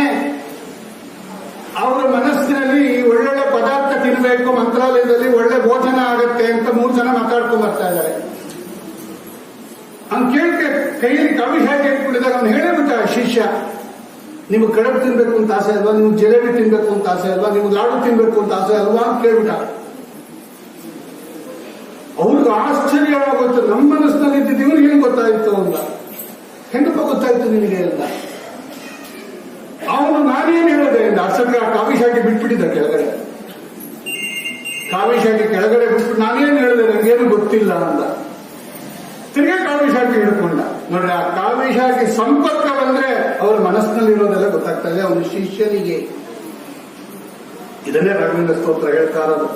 ಯತ್ಪಾದ ಕಂಜರಜಸ ಪರಿಭೂಷಿತಾಂಗ ಯತ್ಪಾದ ಪದ್ಮ ಮಧುಪಾಯಿತ ಮಾನಸಾಯೇ ಯತ್ಪಾದ ಪದ್ಮ ಪರಿಕೀರ್ತನ ಜೀರ್ಣ ವಾಚ ತದ್ದರ್ಶನಂ ದುರಿತ ಕಾನನ ದಾವಭೂತಂ. ರಾಯರ ತನಕ ಹೋಗಲೇಬೇಡ್ರಿ. ರಾಯರ ಮಂತ್ರಾಕ್ಷ ತಲೆ ಮೇಲೆ ಇಟ್ಕೊಂಡವ್ರಿಗೆ, ರಾಯರ ಪದೋದಕ ತಲೆ ಮೇಲೆ ಇಟ್ಕೊಂಡವ್ರಿಗೆ, ರಾಯರ ಪಾದವನ್ನು ಯಾರು ಸೇವನೆ ಮಾಡ್ತಾರಲ್ಲ ತದ್ದರ್ಶನಂ, ಅವರ ಸೇವೆ ಸಾಕು ಅಂತಾರೆ. ಇನ್ನೆಂತ ಮಹಾನುಭಾವರಿರಬೇಕು, ಇನ್ನೆಷ್ಟು ಭಗವಂತನ ಅನುಗ್ರಹ ಇರಬೇಕು. ಇದು ರಾಯರು ಕೊಟ್ಟಿರ್ತಕ್ಕಂತಹ ದಯೆ. ಚಿಕ್ಕವರ ಮೇಲೆ ಉದಾಸೀನತೆ, ಶತ್ರುಗಳನ್ನ ಕಂಡ್ರೆ ಮಹಾನುಕಂಪ ರಾಯರು. ಆಮೇಲೆ ನಮ್ಮನ್ನ ನಾವು ಹೊಗಳ್ಕೋಬಾರದು. ಇದೊಂದು ಭಾಗವತ ಧರ್ಮ. ಆತ್ಮ ಪ್ರಶಂಸಾ ವರ್ಜನ ಪ್ರಕರಣ. ನಮ್ಗೇನೂ ಬರೋದಿಲ್ಲ, ಎಲ್ಲ ಹೊಗಳ್ಕೋತಾ ಇರ್ತೇವೆ. ನನ್ನ ಹೆಸರು ಮುಂದೆ ಡಾಕ್ಟರ್ ಅಂತ ಹಾಕ್ಕೋತಾ ಇತ್ತು. ಯಾಕೆ ಹಾಕಲಿಲ್ಲ ಇನ್ವಿಟೇಷನ್ ಅಲ್ಲಿ? ಮುಂದಿನ ಸಲ ನನ್ನ ಹೆಸರು ಹಾಕುವಾಗ ಡಾಕ್ಟರ್ ಅಂತ ಹಾಕಿರಿ. ಏನ್ ದಾನೋ ಏನ್ ಬಾನೋ. ಮಹಾಭಾಷ್ಯ ವೆಂಕಣ್ಣ ಭಟ್ಟರು ಅಂತವರಿಗೆ ಪೂರ್ವಾಶ್ರಮದಲ್ಲಿ ರಾಯರಿಗೆ ರಾಯರ ಮಠಕ್ಕೆ ಬರೋದು ದೊಡ್ಡ ವಿಷಯ ಅಲ್ಲ, ರಾಯರಿಗೆ ಸೇವೆ ಮಾಡೋದು ದೊಡ್ಡ ವಿಷಯ ಅಲ್ಲ. ರಾಯರಲ್ಲಿರ್ತಕ್ಕಂಥ ಗುಣವನ್ನ ನನಗೂ ಕೊಡ್ರಿ ಯಥೋಚಿತವಾಗಿ ಅಂತ ಕೇಳಬೇಕು ಅವರ ಪಾದಕ್ಕೆ ಬಿದ್ದು. ನೀವೇನೇನು ಭಾಗವತ ಧರ್ಮಗಳನ್ನು ಅಳವಡಿಸ್ಕೊಂಡಿದ್ರಿ, ಯಾತಕ್ಕೋಸ್ಕರ ನೀವು ಭಗವಂತನಿಂದ ಸ್ವೀಕೃತರಾದ್ರಿ, ಯಾಕೆ ಭಗವಂತ ನಿಮ್ಮನ್ನ ಲಿಸ್ಟಲ್ಲಿ ಮೇಲಿಟ್ಟಿದ್ದಾನೆ ಭಕ್ತರ ಪೈಕಿ? ಗರುಡ ಪುರಾಣ ಬ್ರಹ್ಮಕಾಂಡ ತೆಗೆದು ನೋಡ್ರಿ. ಯಾರ್ಯಾರು ಭಗವಂತನ ಲಿಸ್ಟಲ್ಲಿರೋ ಭಕ್ತರು, ನಾವು ಭಗವದ್ ಭಕ್ತರು ನಾವು ಹೇಳ್ಕೊಂಡ್ಬಿಟ್ಟಿದ್ದೀವಿ.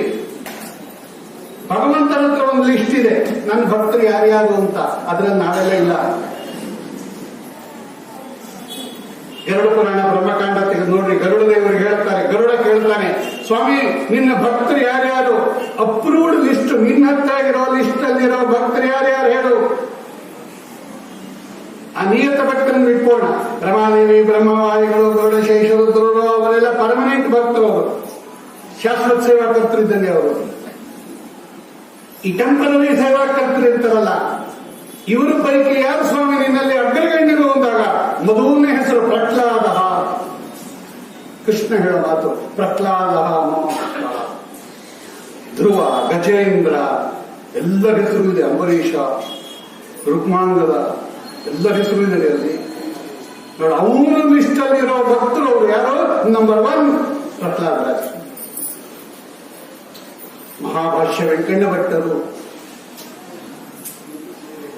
ಒಂದ್ಸಲ ಅವರು ಬೇರೆ ಊರಿಗೆ ಹೋಗ್ಬೇಕಾಯ್ತು. ಮಹಾಭಾಷ್ಯ ವೆಂಕಣ್ಣ ಭಟ್ಟರಾಗಿದ್ದಾಗ, ಇನ್ನು ರಾಯರಾಗಿರ್ಲಿಲ್ಲ ಮಹಾನುಭಾವರು. ಕಾವೇರಿ ನದಿ ದಾಟ್ಬಿಟ್ಟು ಹೋಗ್ಬೇಕಾ ಇನ್ನೊಂದು ಊರಿಗೆ. ಬಂದ್ರು ನದಿ ಹತ್ರ. ಅವನೊಬ್ಬ ದೋಣಿ ಇಟ್ಕೊಂಡು ನಿಂತಿದ್ದ. ನಾನು ಆ ಕಡೆ ದಾಟಿಸ್ತೀಯ ಅಂತ ಕೇಳಿದ್ರು ರಾಯರು, ವೆಂಕಟನಾಥಾಚಾರ್ಯ. ಅವನು ಹೇಳ್ದ, ಒಂದು ಆಣಿ ಕೊಡಬೇಕು, ಈ ಕಡೆಯಿಂದ ಆ ಕಡೆ ದಾಟ್ಸಕ್ಕೆ ಒಂದು ಆಣಿ ಕೊಡಬೇಕು. ರಾಯರಿಗೆ ದುಡ್ಡು ಕೊಡಬೇಕು ಅಂತ ಅವತ್ತೇ ಗೊತ್ತಾಗಿದ್ದು ವೆಂಕಟನಾಥಾಚಾರ್ಯ. ಹಣ ಕೊಡಬೇಕು ದಾಟ್ಸೋದಕ್ಕೆ. ಹಣವನ್ನೇ ನೋಡಿಲ್ಲ ರೀ ಅವರ ಜೀವನದಲ್ಲಿ. ಅವ್ರ ಚರಿತ್ರೆ ನೋಡ್ರಿ, ಬರೀ ಗ್ರಂಥ ಗ್ರಂಥ ಗ್ರಂಥ. ಇವತ್ತು ನಾವು ಬರೀ ಕೈ ಬರ್ತೀವಿ, ಇಡೀ ಉಡಿ ತುಂಬಾ ದುಡ್ಡು ತುಂಬಿಕೊಂಡಿರ್ತೀವಿ, ಬರೀ ಕೈಲಿ ಬಂದಿರ್ತೀವಿ. ಅವ್ರ ಕೈ ತುಂಬಾ ಪುಸ್ತಕ ಇಟ್ಕೊಂಡವರು, ಒಂದು ನಯಾ ಪೈಸೆ ಇರಲಿಲ್ಲ ಅಂತ. ಎರಡು ರಿವರ್ಸ್ ನಾವು ಎಲ್ಲರೂ ಅಲ್ಲ, ತುಂಬಾ ಜನ ಇದಾರೆ ಮಹಾನುಭಾವ, ಇಲ್ಲ ಅಂತ ನಾನು ಹೇಳೋದು. ಬಹುಶಃ ಅವ್ರು ಆಮೇಲೆ ಗೊತ್ತಾಯ್ತು, ದುಡ್ಡು ಕೊಡಬೇಕಾ ದಾಟ್ಸೋದಿಕ್ಕೆ. ಹಂಗೆ ದಾಟ್ಸ್ತೀಯ, ನನ್ನ ಹತ್ರ ದುಡ್ಡಿಲ್ಲ ಅಂದ್ರು. ಆಗ ಅವನು ಕೇಳ್ದ, ಹಂಗೆ ದಾಟ್ಸಕ್ಕೆ ನೀವೇನು ಮಹಾಭಾಷ್ಯ ವೆಂಕಣ್ಣ ಭಟ್ರ ಅಂತ ಕೇಳ್ದ ಅವನು. ನೋಡು, ಅವರೊಬ್ಬರನ್ನ ಹಂಗೆ ದಾಟಿಸ್ತೀನಿ ನಾನು, ಅವರೊಬ್ಬರನ್ನ ಮಾತ್ರ ಹಂಗೆ ದಾಟಿಸೋದು, ಇನ್ಯಾರನ್ನೂ ದಾಟಿಸಲ್ಲ. ಏನ್ ಹಂಗೆ ದಾಟಿಸು, ದುಡ್ಡಿಲ್ಲ ಹಂಗೆ ದಾಟಿಸು ಅಂತ ಇದ್ದೀರಲ್ಲ, ನೀವೇನು ಮಹಾಭಾಷ್ಯ ವೆಂಕಣ್ಣ ಭಟ್ರ ಅಂತ ಕೇಳ್ಬಿಟ್ಟ ಅವನು ಅಂಬಿಗ. ಇವ್ರನ್ನೇ ಅವ್ರು ಗೊತ್ತಿಲ್ಲ ಪಾಪ ಇವರೇ ಅಂತ. ನಾವಾಗಿದ್ದಿದ್ರೆ ಏನ್ ಮಾಡ್ತಾ ಇದ್ವಿ, ವಿಸಿಟಿಂಗ್ ಕಾರ್ಡ್ ತೋರಿಸ್ಬಿಡ್ತಾ ಇದ್ವಿ. ನೋಡು, ನಾನೇ ಬೇಕಾದ್ರೆ ಆಧಾರ್ ಕಾರ್ಡ್ ತೋರಿಸ್ತೀನಿ, ತಂಬ್ ಇಂಪ್ರೆಷನ್ ತೋರಿಸ್ತೀನಿ, ನಾನೇ. ರಾಯರ ಆಲೋಚನೆ ಮಾಡಿದ್ರಂತೆ, ಆ ವಿದ್ಯೆಯನ್ನ, ಆ ಬ್ರಹ್ಮ ವಿದ್ಯೆಯನ್ನ, ತಪಸ್ಸನ್ನ ದೋಣಿ ದಾಟೋದಿಕ್ಕೆ ದಾಟಿಸ್ಕೋಬಾರ್ದು. ನಾನು ಮಹಾಭಾಷ ವೆಂಕಣ್ಣ ಭಟ್ರು ಅಂತ ಹೇಳಿ ಇವನ ಕೈಯಲ್ಲಿ ಉಚಿತವಾಗಿ ದಾಟಿಸ್ಕೋಬಾರ್ದು, ಆ ವಿದ್ಯೆಯನ್ನ ಮಾಡಬಾರದು ನಾನು ಅಂತ ಹೇಳಿ ವಾಪಸ್ ಇಟ್ಟೋದ್ರು. ಗೊತ್ತಿಲ್ಲ ನಮಗೆ, ನಾನೇ ಅಂತ ಹೇಳ್ಕೊಳ್ಳಿಲ್ಲ ಅವರು. ಮಹಾಭಾಷ್ಯ ವ್ಯಾಕರಣದಲ್ಲಿ ಅತ್ಯುತ್ತಮ ಗ್ರಂಥ ಅದು. ಪತಂಜಲಿ ಸುಧೀಂದ್ರ ತೀರ್ಥರು ಕೊಟ್ಟ ಬಿರುದದು ಮಹಾಭಾಷ್ಯ ವೆಂಕಣ್ಣ ಭಟ್ಟ. ಅದನ್ನು ಉಪಯೋಗಿಸ್ಕೊಳ್ಳಿಲ್ಲ ರಾಯರು. ನಾನೇ ಮಹಾಭಾಷ್ಯ ವೆಂಕಣ್ಣ ಭಟ್ರು ಅಂತ ಹೇಳ್ಬಿಟ್ರೆ ಉಚಿತವಾಗಿ ಇವನು ದಾಟಿಸ್ಬಿಡ್ತಾನೆ, ಪಾಪ ಅವನ ಜೀವನೋಪಾಯಕ್ಕೆ ಬರೋ ಒಂದು ನಾಣೆ ತಪ್ಪಾಗತ್ತೆ ಅಂತ ಹೇಳೇ ಇರುವಂತೆ ರಾಯರು ವಾಪಸ್ ಬಂದ್ಬಿಟ್ರಂತೆ, ಬೇಡ ಅಂತ. ಇಷ್ಟು ತಮ್ಮ ಬಗ್ಗೆ ಹೇಳ್ಕೊಡದೆ ಇರ್ತಕ್ಕಂಥವ್ರು. ಆತ್ಮ ಪ್ರಶಂಸಾ ವರ್ಜನ ಪ್ರಕಾರ ನೋಡ್ರಿ, ರಾಯರ ಚರಿತ್ರೆಯಲ್ಲಿ ಏನು ಭಾಗವತ ಧರ್ಮ ಇಲ್ಲ ನೋಡ್ರಿ. ಒಂದ ಎರಡ ಮಹಾನುಭಾವ ಅಲ್ಲೆಲ್ಲ ನೋಡಿ ಉದ್ದುದ್ದಕ್ಕೆ ಒಂದು ದೊಡ್ಡ ಭಾಗವತ ಧರ್ಮ ಏನು? ಎದುರುಚ್ಚಾಲಾವ ತುಷ್ಟತ್ವ ಸಂತೋಷ ಏನಕೇನ ಚಿತ್. ಭಾಗವತದಲ್ಲಿ ಹೇಳುತ್ತೆ, ಸ್ವಾಮಿ ಏನ್ ಕೊಡ್ತಾನೆ ಅದರಲ್ಲಿ ಜೀವನ ಮಾಡಬೇಕು. ಇದು ದೊಡ್ಡ ಭಾಗವತ ಧರ್ಮ. ಯಾರನ್ನ ಜೀವನದಲ್ಲಿ ಕೈ ಚಾಚಬಾರದಂತೆ. ಒಬ್ಬರನ್ನ ಭಗವಂತ ನಮಗೆ ಮಾಡಿದ ದೊಡ್ಡ ಅವಮಾನ ಅದು, ಇನ್ನೊಬ್ಬರ ಹತ್ರ ಕೈ ಚಾಚು ಬಿಟ್ರೆ. ಉಪನಿಷತ್ತಿಗೆ ಇವರೇ ಕಂಡಾರ್ಥ ಬರೆದಿರೋದಲ್ವ, ಈಶಾವಾಸ್ಯವಿದಂ ಸರ್ವಂ ಯತ್ಕಿಂಚ ಜಗತ್ಯಾಂ ಜಗತ್ ತೇನ ತೆಕ್ತೇನ ಭುಂಜೀತ ಮಾಗೃದಃ ತಸ್ಯ ಸಿದ್ಧಂ ರಾಜಾದೇಹೇ ಸಕಾಶಾತ್ ನ ಧನ ಆಕಾಂಕ್ಷೆಯು ಕುತಃ ತೇಷಾಂ ಅಸ್ವಾತಂತ್ರ್ಯ. ಅವ್ರು ಕೊಡಕ್ಕಾಗಲ್ಲ, ಭಗವಂತ ಪ್ರೇರಣೆ ಮಾಡದೇ ಇದ್ರೆ ಅವ್ರು ಕೊಡೋದಿಲ್ಲ. ರಾಜಾದಿಗಳ ಹತ್ರ ಹೋಗಿ ಹಲ್ಕಿಸಿ ಬೇಡ. ಛಂದೋಗ್ಯೋಪನಿಷತ್ತಿನಲ್ಲಿ ಬರೀತಾರೆ, ಇದೇ ರಾಘವೇಂದ್ರ ಸ್ವಾಮಿ ಅವ್ರು ಕೊಡೋದಿಲ್ಲ. ಅವ್ರಿಗೆ ಭಗವಂತ ಪ್ರೇರಣೆ ಮಾಡಬೇಕು, ಹಿಂಗ್ ಕೊಡು ಅಂತ. ದೇವರಿಗೆ ಕೊಡೋದಿಲ್ಲ. ಯಾರತ್ತೂ ಹೋಗಿ ಕೇಳಬೇಡ. ತೇನ ತೆಕ್ತೇನ ತೇನ ಈಶೇನ ತೇನ ಕಾರಣೇನ ತೇನ ಈಶೇನ ತ್ಯಕ್ತೇನ ದತ್ತೇನ ವಿತ್ತೇನ ಭುಂಜೀತ ಭೋಗಂ ಕುರಿಯದ. ವ್ಯಾಖ್ಯಾನ ಕಂಡಾಗ್ತದೆ. ಇಡೀ ಜೀವಮಾನದಲ್ಲಿ ನೋಡ್ರಿ ಒಬ್ಬರ ಹತ್ರ ಕೈ ಚಾಚಲಿಲ್ಲ ರಾಯರು. ಅವರಿದ್ದಿದ್ದ ಸ್ಟೇಟಸ್ಸು, ಅವರಿದ್ದಿದ್ದ ವಿದ್ಯಾಭ್ಯಾಸ, ಅವ್ರಿಗಿದ್ದಿದ್ದ ಪಾಂಡಿತ್ಯ, ಅವ್ರಿಗಿದ್ದಿದ್ದ ಆ ಒಂದು ಪ್ರಸಿದ್ಧಿ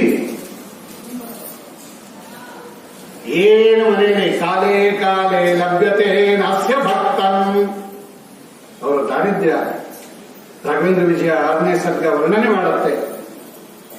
ಇವತ್ತು ಅವರ ಆರಾಧನೆ, ಅವರ ಹೆಸರು ಹೇಳಿದ್ರೆ ಸಾಕ್ರಿ. ರಾಘವೇಂದ್ರ ಸ್ತೋತ್ರ ಸರಿಯಾಗಿ ಬರುತ್ತೋ ಇಲ್ವೋ, ಅಲಂಕಾರ ಕಂತಿಗಂತೂ ಬುಕ್ ಆಗ್ತದೆ. ಒಂದು ಫೋಟೋ ಇಟ್ಕೊಂಡು ಹೋಗ್ರಿ, ಇವತ್ತು ಆರಾಧನೆ ಮಾಡ್ತೀವಿ ಅಂತ ರಾವಿ ಫೋಟೋ ಕುತ್ಕೊಂಡು ತಗಲಾಕೊಂಡು ಹೋಗ್ರಿ, ಒಂದು ಗುಂಡಿ ಇಟ್ಕೊಂಡು ಹೋಗ್ರಿ, ತುಂಬು ಬಿಟ್ಟು ವಾಪಸ್ ಬರ್ಬೋದು ಮನೆಗೆ ಬರುವಾಗ. ನೋಡಿ, ಆರಾಧನೆ ಮಾಡ್ತೀವಿ ನಾವು, ಕೇಳೋದೇ ಇಲ್ಲ ರೀ, ಎಲ್ಲಿ ಮಾಡ್ತಾ, ಯಾವ ಮಾಡ್ತಾ, ಹೆಂಗ್ ಮಾಡ್ತಾ, ಏನಿಲ್ಲ. ರಾಯರ ಆರಾಧನೆ ತಗೋ. ಇವತ್ತು ರಾಯರ ಚಿತ್ರ ಬಂದಿರ್ತಾರೆ ರೋಡ್ ಮೇಲೆ, ಒಂದು ಅದಕ್ಕೆ ದುಡ್ಡು ಹಾಕ್ಬಿಟ್ಟು ಹೋಗ್ತಾರೆ. ದಿನಕ್ಕೆ ₹100 ಕಲೆಕ್ಷನ್ ಮಾಡ್ಕೊಂಡು ಹೋಗ್ತಾನ ಅವನು. ಇವತ್ತು ನೋಡ್ರಿ, ರಾಯರ ಹೆಸರು ಹೇಳಿದವ್ರಿಗೆ ಹಿಂಗೆ. ಅವ್ರ ಕಾಲದಲ್ಲಿ ಹೆಂಗಿತ್ತು? ಕಾಲೇ ಕಾಲೇ ಲಭ್ಯತೆ ನಸ್ಯ ಭಕ್ತಂ. ಅವ್ರ ಹೊತ್ತು ಊಟ ಸಿಗ್ತಾ ಇರುವಂತೆ ರಾಯರಿಗೆ. ಇವತ್ತು ಊಟ ಮಾಡಿದ್ರೆ ಮುಂದಿನ ಊಟ ಯಾವತ್ತು ರಾಯರಿಗೆ ಗೊತ್ತಿಲ್ಲಿರುವಂತೆ. ಯಾವತ್ತು ಊಟ ನಿಮ್ಮ ಮನೇಲಿ? ನಾವೆಲ್ಲ ರೆಡಿ ಮಾಡ್ಬಿಟ್ಟು ಬಂದಿರ್ತೀವಿ, ಮನೆಯಲ್ಲೆಲ್ಲ ಪಳಾರ ಮಾಡಿಟ್ಬಿಟ್ಟು ಬಂದಿರ್ತೀವಿ, ಎಲ್ಲ ಸಿದ್ಧವಾಗಿದೆ. ಅದಕ್ಕೆ ನೀವು ಕೂತಿರೋದು ನೆಮ್ಮದಿಯಿಂದ. ಒಂದು ಅರ್ಧ ಗಂಟೆ ಲೇಟ್ ಆದ್ರೆ ಪರವಾಗಿಲ್ಲ, ನಂಗೆ ಗೊತ್ತು ಲೇಟ್ ಆಗುತ್ತೆ ಅಂತ. ಅದಕ್ಕೆಲ್ಲ ಮಾಡ್ಬಿಟ್ಟು ಬಂದು ಇಲ್ಲೇ ಇದ್ದರೆ ಕೂತ್ಕೋತಾ ಇದ್ವಿ. ನಮ್ದು ಭಕ್ತಿ ಹಿಂಗೆ, ನಮ್ಮ ವೈರಾಗ್ಯ ಹಿಂಗೆ, ಅವ್ರಿಗೆ ಹಿಂಗೆ ನೋಡ್ರಿ. ಅವ್ರಿಗೂ ನಮ್ದು ಅದಕ್ಕೆ ಭವ್ಯ ಸ್ವರೂಪ. ಅವ್ರದ್ಯಾಕೆ ಭವ್ಯ ಸ್ವರೂಪ, ದಿವ್ಯ ಸ್ವರೂಪ ಆಗೋಯ್ತು? ಈ ಕಾರಣದಿಂದ. ತೈಲಾಭ್ಯಂಗಂ ವತ್ಸರಸ್ಯೈಕವಾರಂ. ಒಂದು ವರ್ಷಕ್ಕೆ ಒಮ್ಮೆ ಅವರಿಗೆ ತೈಲಾಭ್ಯಂಗನ ಇಲ್ಲಿಂದಂತೆ. ದೀಪಾವಳಿ ಹಬ್ಬದ ದಿವಸ ಕೂಡ ನಿಯಮೇನೆ ಎಲ್ಲರೂ ಎರ್ಕೋಬೇಕು. ಅವತ್ತು ರಾಯರ ಮನೆಯಲ್ಲಿ ಒಂದು ತೊಟ್ಟು ಎಣ್ಣೆ ಇರಲಿಲ್ವಂತೆ. ಈ ತುಪ್ಪ ಎಲ್ಲಿಂದ ಕೇಳ್ತೀರಾ ಅಂತಾನೆ ಅವರು ರಾಘವೇಂದ್ರ ವಿಜಯಕಾರ. ಒಂದು ವೇಳೆ ಆ ಪದಾರ್ಥ ಸಿಕ್ಕಿದ್ರೂ ಕೂಡ ಊಟ ಮಾಡಕ್ಕಾಗ್ತಾ ಇಲ್ಲಿರುವಂತೆ ಪತ್ರ ಭಾವಾತ ಅಂತಾರೆ ಅವರು. ಎಲೆ ಇರಲಿಲ್ಲ ರಾಯರ ಮನೆಯಲ್ಲಿ. ಇವತ್ತು 5-6 ಬಾಳೆ ಎಲೆಯಲ್ಲಿ ಊಟ ಹಾಕಿಸ್ತಾರೆ ಅವರು ಅಲಂಕಾರದಲ್ಲಿ. ಅವ್ರ ಮನೆಯಲ್ಲಿ ಎಲೆ ಇರ್ಲಿಲ್ವಲ್ರಿ, ನೆಲದ ಮೇಲೆ ಊಟ ಮಾಡೋದಂತೆ.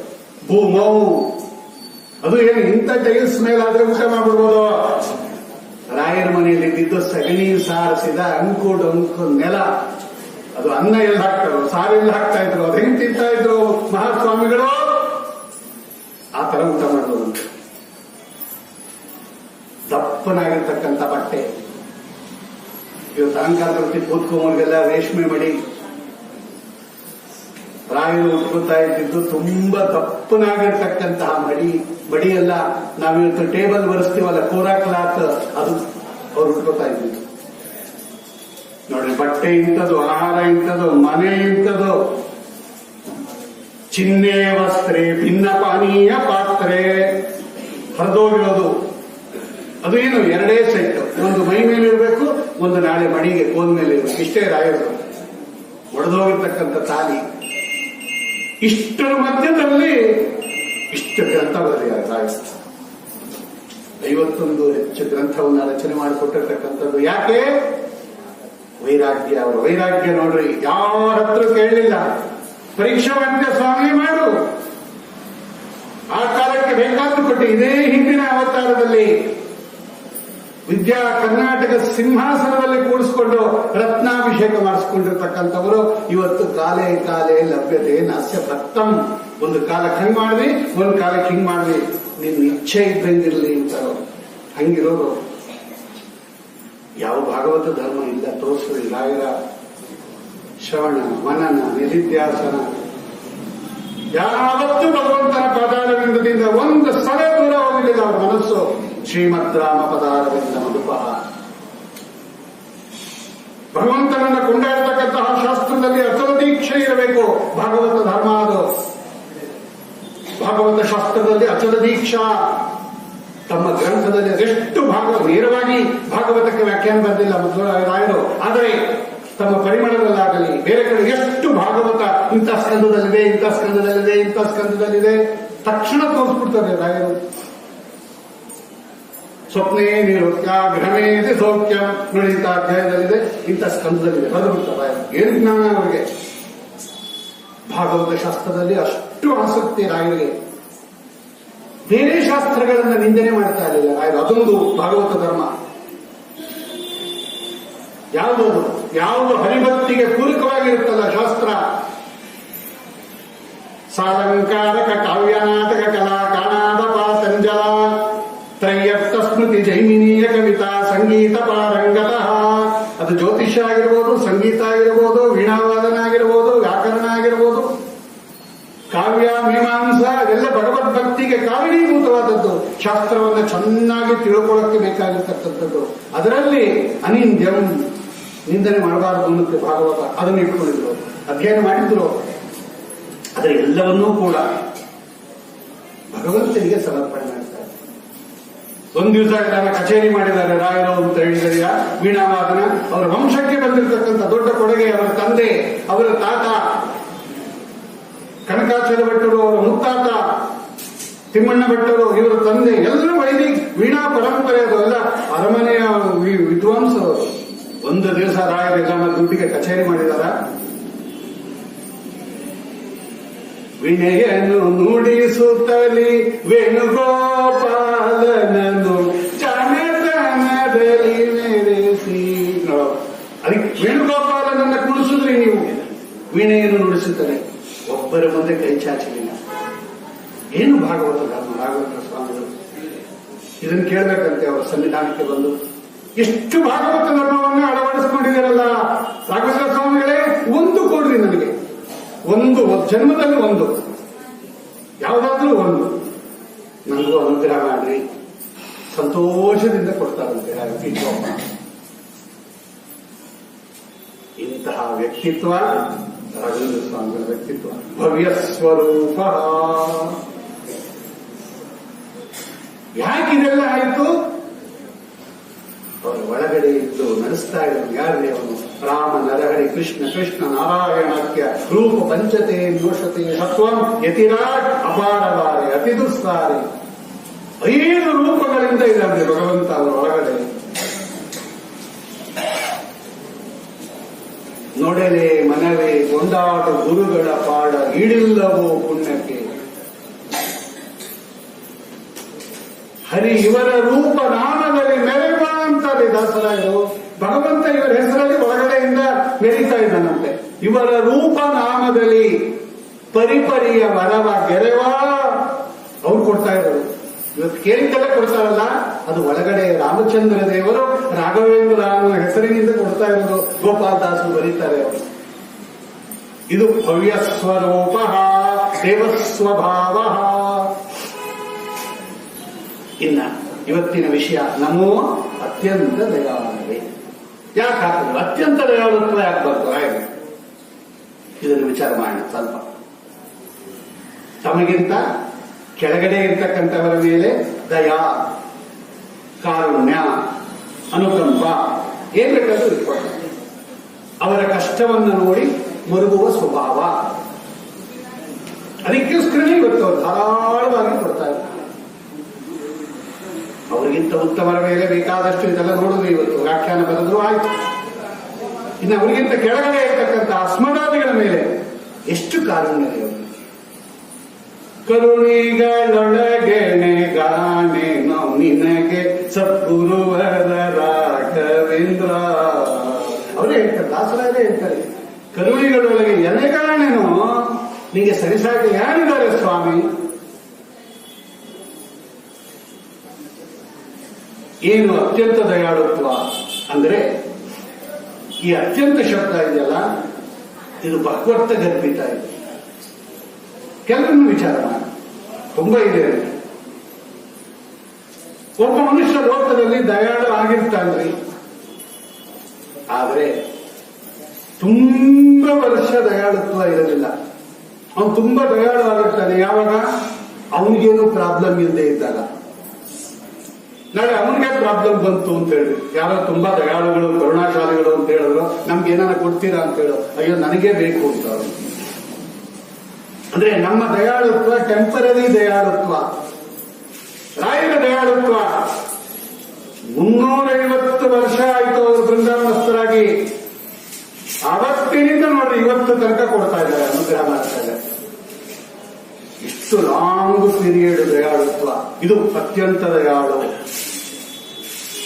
ತುಂಬಾ ದಿನ ಕೊಡಲ್ಲ. ಈಗ ಬೇಕಾದ್ರೆ ನೋಡಿ, ಒಬ್ಬರು ಮನೆಗೆ ಹೋಗ್ಬಿಟ್ಟು ನೀವು ತುಂಬಾ ದಯಾಳುಗಳು ಏನಾರ ಕೊಡ್ರಿ, ಮೊದಲನೇ ದಿವಸ ಕೊಟ್ಟು ಕಳಿಸ್ತಾರೆ. ಇನ್ನೊಂದು ವಾರ ಬಿಟ್ಕೊಂಡು ತಿರ್ಗಾ ಹೋಗ್ಲಿ, ಹೋದ ವಾರ ಬಂದಿದ್ದಂಗಿತ್ತಲ್ವ ನೀವು ಅಂತಾರೆ, ಆದ್ರೂ ಕೊಡ್ತಾರೆ. ಇನ್ನೊಂದು ವಾರ ಬಿಟ್ಕೊಂಡು ತಿರ್ಗಾ ಹೋಗ್ಲಿ. ಏನ್ ಗೊತ್ತಾ, ನಿಮ್ಗೆ ಏನ್ ಸಿಗತ್ತೆ ಮರ್ಯಾದೆ ಅಂತ ನಿಮ್ಗೆ ಗೊತ್ತು ಲೋಕದಲ್ಲಿ. ಹಂಗೆ ರಾಯರೇನಾದ್ರೂ ನಮ್ಮನ್ನು ಉಪೇಕ್ಷೆ ಮಾಡ್ಬಿಟ್ಟಿದ್ರೆ ಇಲ್ಲ. ನಾವು ಎಷ್ಟು ವರ್ಷದಿಂದ ಮಠಕ್ಕೆ ಬರ್ತಾ ಇದ್ದೀವಿ, ಎಷ್ಟು ವರ್ಷದಿಂದ ಕೇಳ್ಕೊತಾ ಇದ್ದೀವಿ, ಅಷ್ಟು ವರ್ಷದಿಂದ ಕೊಡ್ತಾನೆ ಇದ್ದಾರೆ. 350 ವರ್ಷದಿಂದ ಸತತ ಕೊಡ್ತಾ ಇದ್ದಾರೆ ಅವರು. ಇದು ಅತ್ಯಂತ ದಯಾಳವೇ.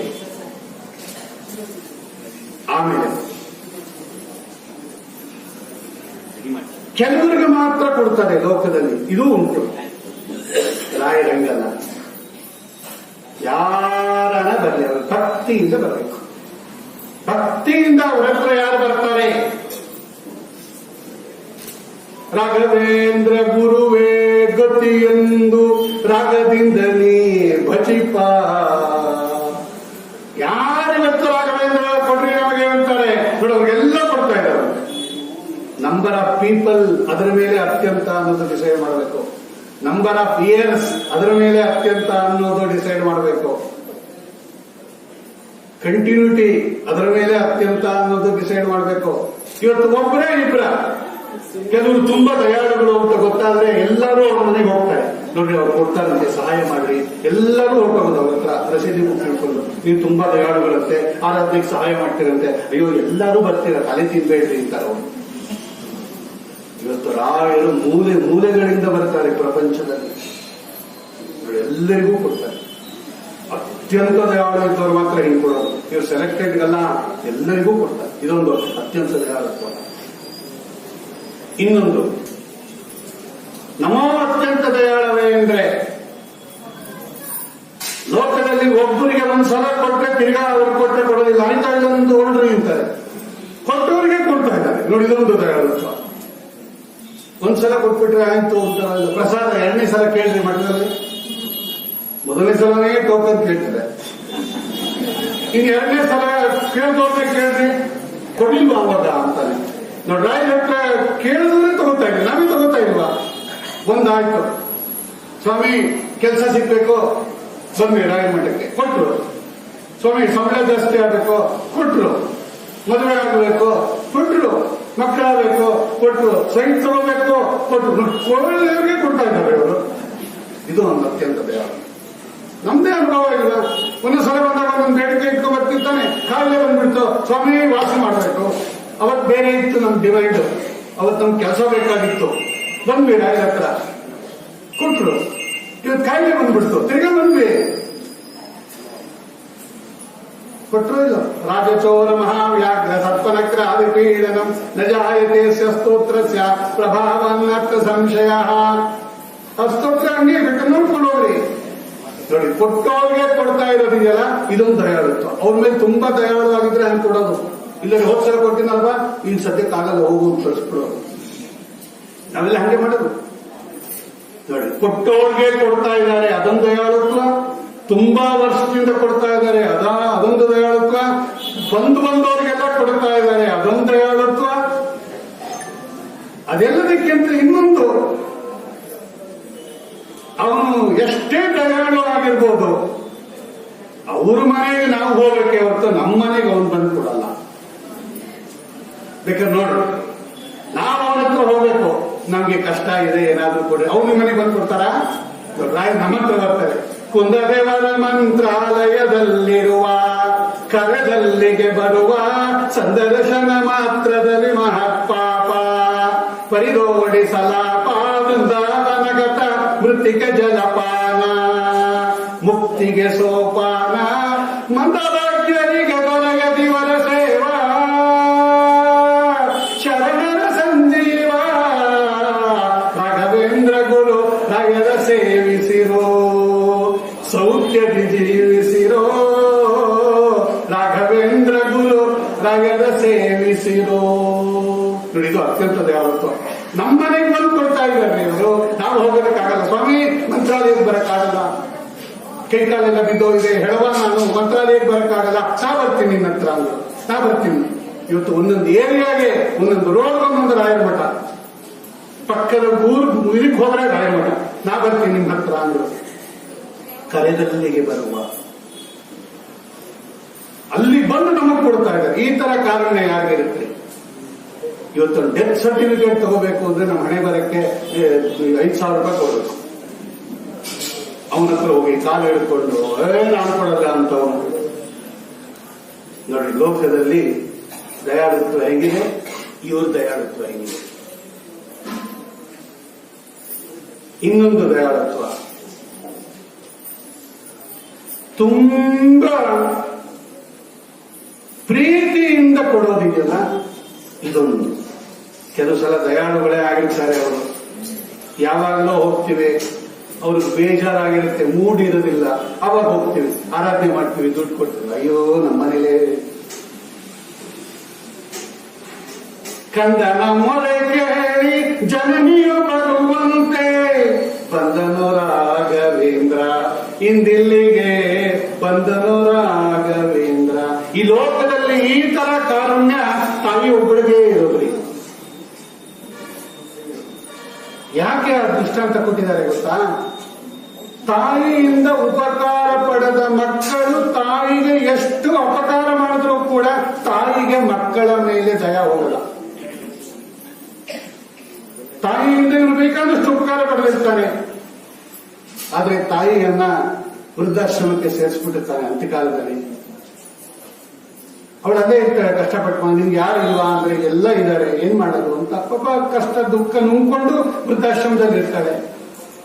ಯಾವತ್ತೂ ಒಂದು ದಿವಸ ಮಗ ನೋಡಕ್ ಬರ್ತಾನೆ, ಆಧಾರದಿಂದ ಕೇಳ್ತಾರೆ, ಚೆನ್ನಾಗಿದೆ ಕೊಸು, ಅವ್ರು ಚೆನ್ನಾಗಿದಾರ, ಇವ್ರು ಚೆನ್ನಾಗಿದಾರ, ಏನೋ ಹುಷಾರಿಲ್ಲ ಅಂದ್ರು, ಯಾಕಪ್ಪ ಹಂಗೆಲ್ಲ ಮಾಡ್ಕೋಬೇಡ. ನೋಡಿ, ತನ್ನನ್ನ ಮನೆ ಬಿಟ್ಟು ಓಡಿಸಿದಾನೆ ಅನ್ನೋದನ್ನ ಮರೆತು ಅವನ ಆರೋಗ್ಯದ ಬಗ್ಗೆ ತಾಯಿ ಕೇಳ್ತಾರೆ. ಹುಷಾರಾಗಿದ್ದಾರಪ್ಪ. ಇದು ಹರಿವಂಶದಲ್ಲಿದೆ ಈ ಮಾತು, ನಾನು ಹೇಳ್ತಾ ಇಲ್ಲ. ಕುಪುತ್ರೋ ಗಾಯತೆ, ವೇದವ್ಯಾಸ ದೇವರು ಹೇಳ್ತಾರೆ, ಕೆಟ್ಟ ಮಕ್ಕಳು ಹುಟ್ಟಬಹುದು, ಕುಮಾತ ನಭವತಿ ಅಂತಾರೆ. ಕೆಟ್ಟ ತಾಯಿ ಹುಟ್ಟೋದಿಲ್ಲ ಅಂತಾರೆ ವೇದವ್ಯಾಸ ದೇವರು. ಮಕ್ಕಳು ಕೆಟ್ಟವರಾಗ್ಬೋದು, ತಾಯಿ ಕೆಟ್ಟವರಾಗೋದಿಲ್ಲ. ಕುಜನನಿ ನಭವತಿ. ಅದಕ್ಕೆ ರಾಯರಿಗೆ ಆ ತಾಯಿ ಸಾದೃಶ್ಯ ಕೊಟ್ಬಿಟ್ರು.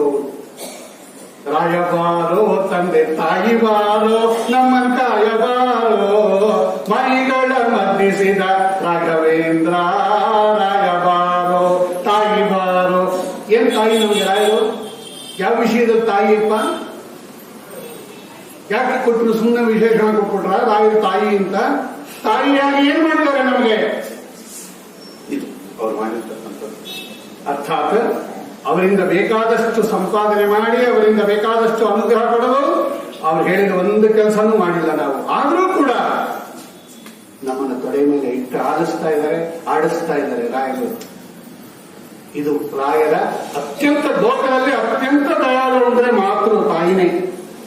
ನೋಡಿ, ಬೇಕಾದ್ರೆ ಮಕ್ಕಳು ಎಲ್ಲರೂ ಎತ್ಕೊಂಡು ಆಟ ಆಡಿಸ್ತಾ ಇರ್ತಾರೆ ಮಕ್ಕಳನ್ನ. ಅವ್ರೇನ ಅವ್ಯವಸ್ಥೆ ಮಾಡ್ಕೊಂಡ್ರು ಅಂತ ಇಟ್ಕೊಳ್ರಿ, ಐದೇ ಅವ್ರ ಅಮ್ಮನ್ ಕರೀರಿ ಅಂತ. ಎಲ್ಲ ಮಗು ಅಲಂಕಾರ ಮಾಡ್ಕೊಂಡು ಚೆನ್ನಾಗಿ ನೀಟಾಗಿದ್ದಾಗ ಬಾಚಿ ಚಿನ್ನ ರನ್ನ ಅಂತೇಳಿ ಆಟ ಆಡಿಸ್ತಾರೆ. ಅವೇನೋ ಮಲಮೂತ್ರ ವಿಸರ್ಜನೆ ಮಾಡ್ಕೊಂಡು ಅವ್ರ ಅಮ್ಮನ್ ಕೂಗು ಅಂತಾರೆ. ಇವ್ರು ತೆಗಿತಾರ ನೋಡಿ, ಆವಾಗ ಅಮ್ಮ ಬರ್ಬೇಕು. ಹಂಗೆ ಬಂದವ್ರು ಇವರು ರಾಘವೇಂದ್ರ ಸ್ವಾಮಿಗಳು. ಅದಕ್ಕೆ ಅವ್ರ ತಾಯಿ ಉದಾಹರಣೆ ಕೊಟ್ಟಿದ್ರು. ಸ್ವಾಮಿ, ನಮ್ಗೆ ಶಬ್ದ ಅರ್ಥ ಆಗಿಲ್ಲ, ಈ ಪದ ಅರ್ಥ ಆಗಿಲ್ಲ, ಇದು ಗೊತ್ತಾಗಲಿಲ್ಲ, ಉದ್ಧಾರ ಮಾಡ್ರಿ, ನಾನು ಕೊಡ್ತೀನಿ ಅಂದ್ರು. ಅದು ಗ್ರಂಥ ಓದೋರು ಗೊತ್ತು, ಮಾತೃ ಹೃದಯ.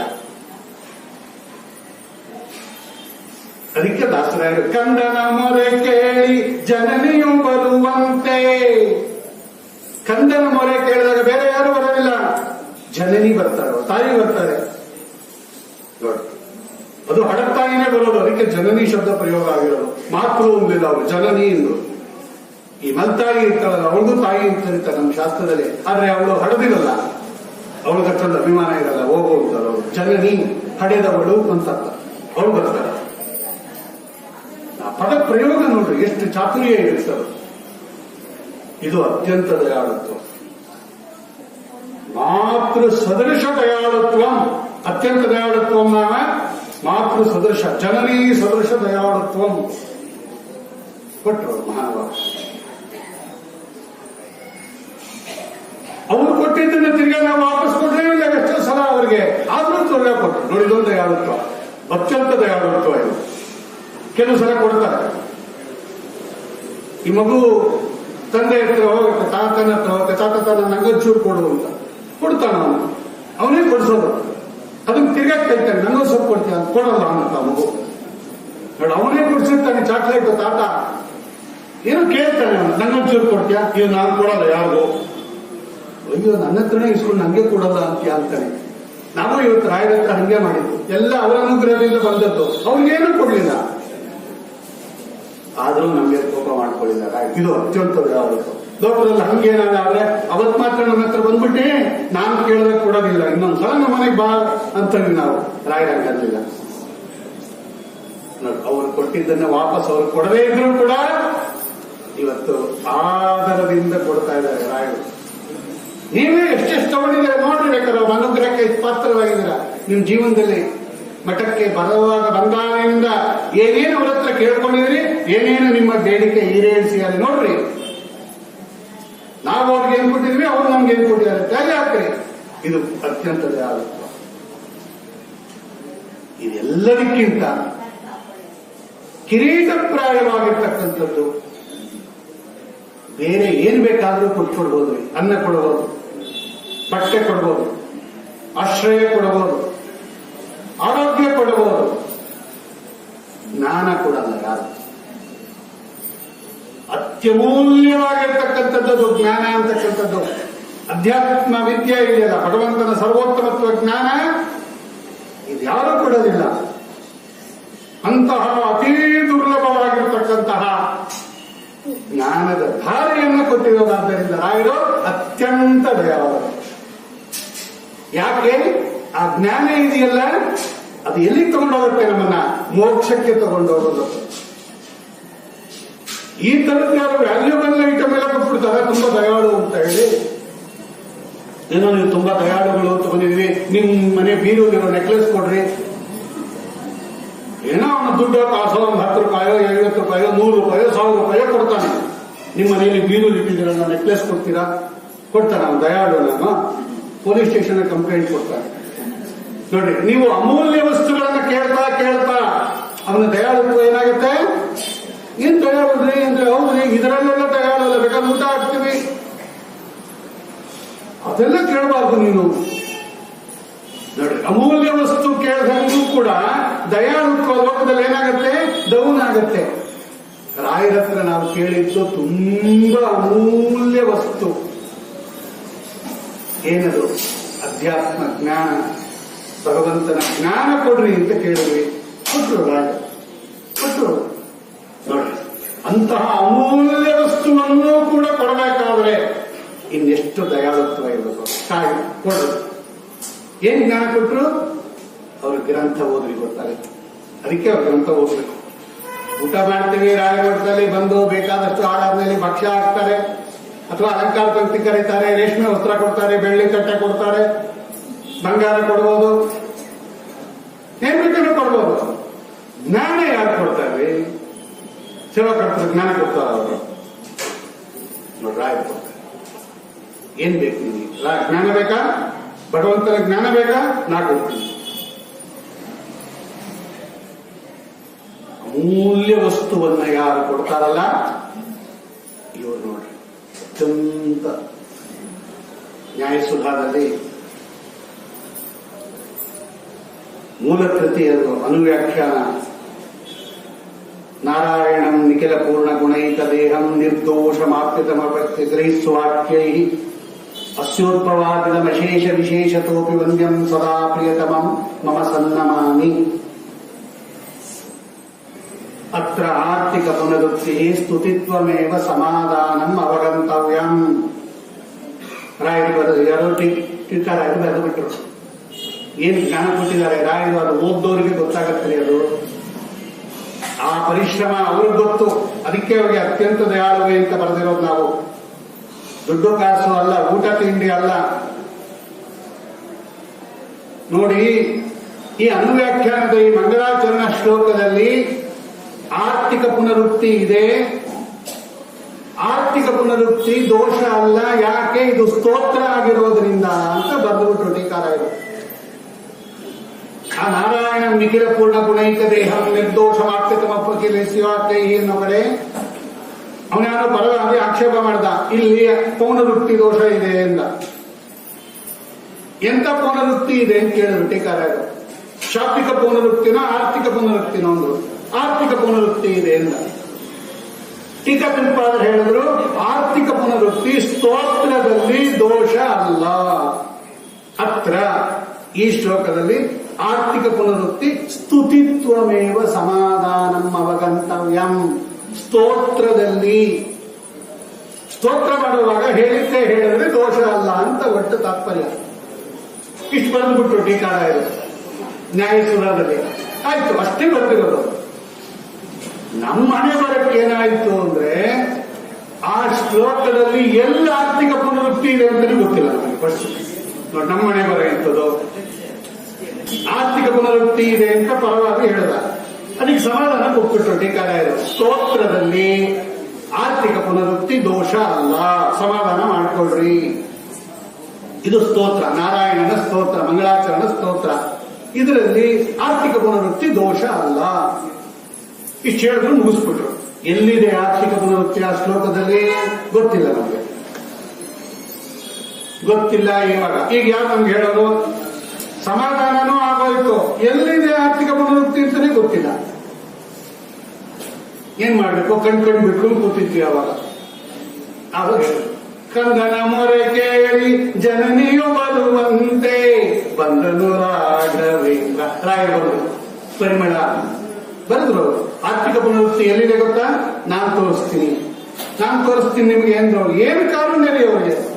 ನಾನ್ ತೋರಿಸ್ತೀನಿ ನಿಮ್ಗೆ. ಈ ಶ್ಲೋಕದಲ್ಲಿ 3 ಆರ್ಥಿಕ ಪುನರುಕ್ತಿ ಇದೆ. ಇಲ್ಲಿ ಸ್ವಾಮಿ ನಿಖಿಲ ಪೂರ್ಣ ಗುಣೈಕ ದೇಹಂ ಅನ್ನೋದ್ರಿಂದ ಭಗವಂತ ಸಕಲ ಗುಣ ಪರಿಪೂರ್ಣ ಅಂತ ಗೊತ್ತಾಗ್ತಾ ಇದೆಯಲ್ಲ. ಸಕಲ ಗುಣ ಪರಿಪೂರ್ಣ ಅಂತ ಗೊತ್ತಾದ ಮೇಲೆ ನಿರ್ದೋಷ ಅಂತ ಗೊತ್ತಾಗ್ಬಿಡುತ್ತೆ, ದೋಷ ದೂರ ಅಂತ ಗೊತ್ತಾಗ್ಬಿಡುತ್ತೆ. ಅದಿದ್ರೆ ಅದಿರುತ್ತೆ ಅಂತ ನಿಯಮ. ಅದು ಎಲ್ಲಿ ಗುಣಪೂರ್ಣತ್ವ ಇರುತ್ತೋ ಅಲ್ಲಿ ದೋಷ ದೂರತ್ವ ಇರುತ್ತೆ. ನಿಖಿಲ ಪೂರ್ಣ ಗುಣೈಕ ದೇಹಂ ಅನ್ನೋದ್ರಿಂದಲೇ ಭಗವಂತ ಸಕಲ ಗುಣ ಪರಿಪೂರ್ಣ ಅಂತ ಗೊತ್ತಾಗೋದ್ರಿಂದಲೇ ದೋಷ ದೂರ ಅಂತ ಗೊತ್ತಾಗತ್ತೋ ಇಲ್ಲ. ಮತ್ತೆ ನಿರ್ದೋಷಂ ಅಂತ ಯಾಕೆ ಬರೆದಿರ್ತಿಲ್ಲ? ಇದು ಆರ್ಥಿಕ ಪುನರುಕ್ತಿ ನಂಬರ್ 1. ಅಸ್ಯೋದ್ಭವಾದಿದಂ ಅಂತ ಇದೆ ಮುಂದೆ. ಅಸ್ಯೋದ್ಭವಾದಿದಂ, ಈ ಜಗತ್ತನ್ನ ಸೃಷ್ಟಿ ಸ್ಥಿತಿ ಲಯ ನಿಯಮನ ಜ್ಞಾನ ಬಂದ ಮೋಕ್ಷಗಳನ್ನ ಮಾಡ್ತಾನೆ ಭಗವಂತ. ಇದೇನಾಗಿದೆ ಅಂದ್ರೆ ಆಚಾರ್ಯರು ಜನ್ಮಾದ್ಯಸಯತಃ ಓಂ ಅನ್ನೋ ಸೂತ್ರಕ್ಕೆ ವ್ಯಾಖ್ಯಾನ ಮಾಡುವಾಗ ಯಾಕೆ ಜನ್ಮಾದ್ಯಸಯತಃ ಓಂ ಅನ್ನೋದು ಬ್ರಹ್ಮನಿಗೆ ಲಕ್ಷಣ ಕೊಟ್ಟರು ಅಂತ ವಿಚಾರ ಮಾಡಿದಾಗ, ಬ್ರಹ್ಮಣೋ ಲಕ್ಷಣಮಃ ಓಂ ಜನ್ಮಾದ್ಯಸಯತಃ ಅಂತ ತಾನೇ ಇರೋದು ಲಕ್ಷಣ ಸೂತ್ರ. ಅದು ಯಾಕೆ ಜಗಜ್ಜನ್ಮಾದಿ ಕಾರಣತ್ವ ಕೊಟ್ರಿ ನೀವು?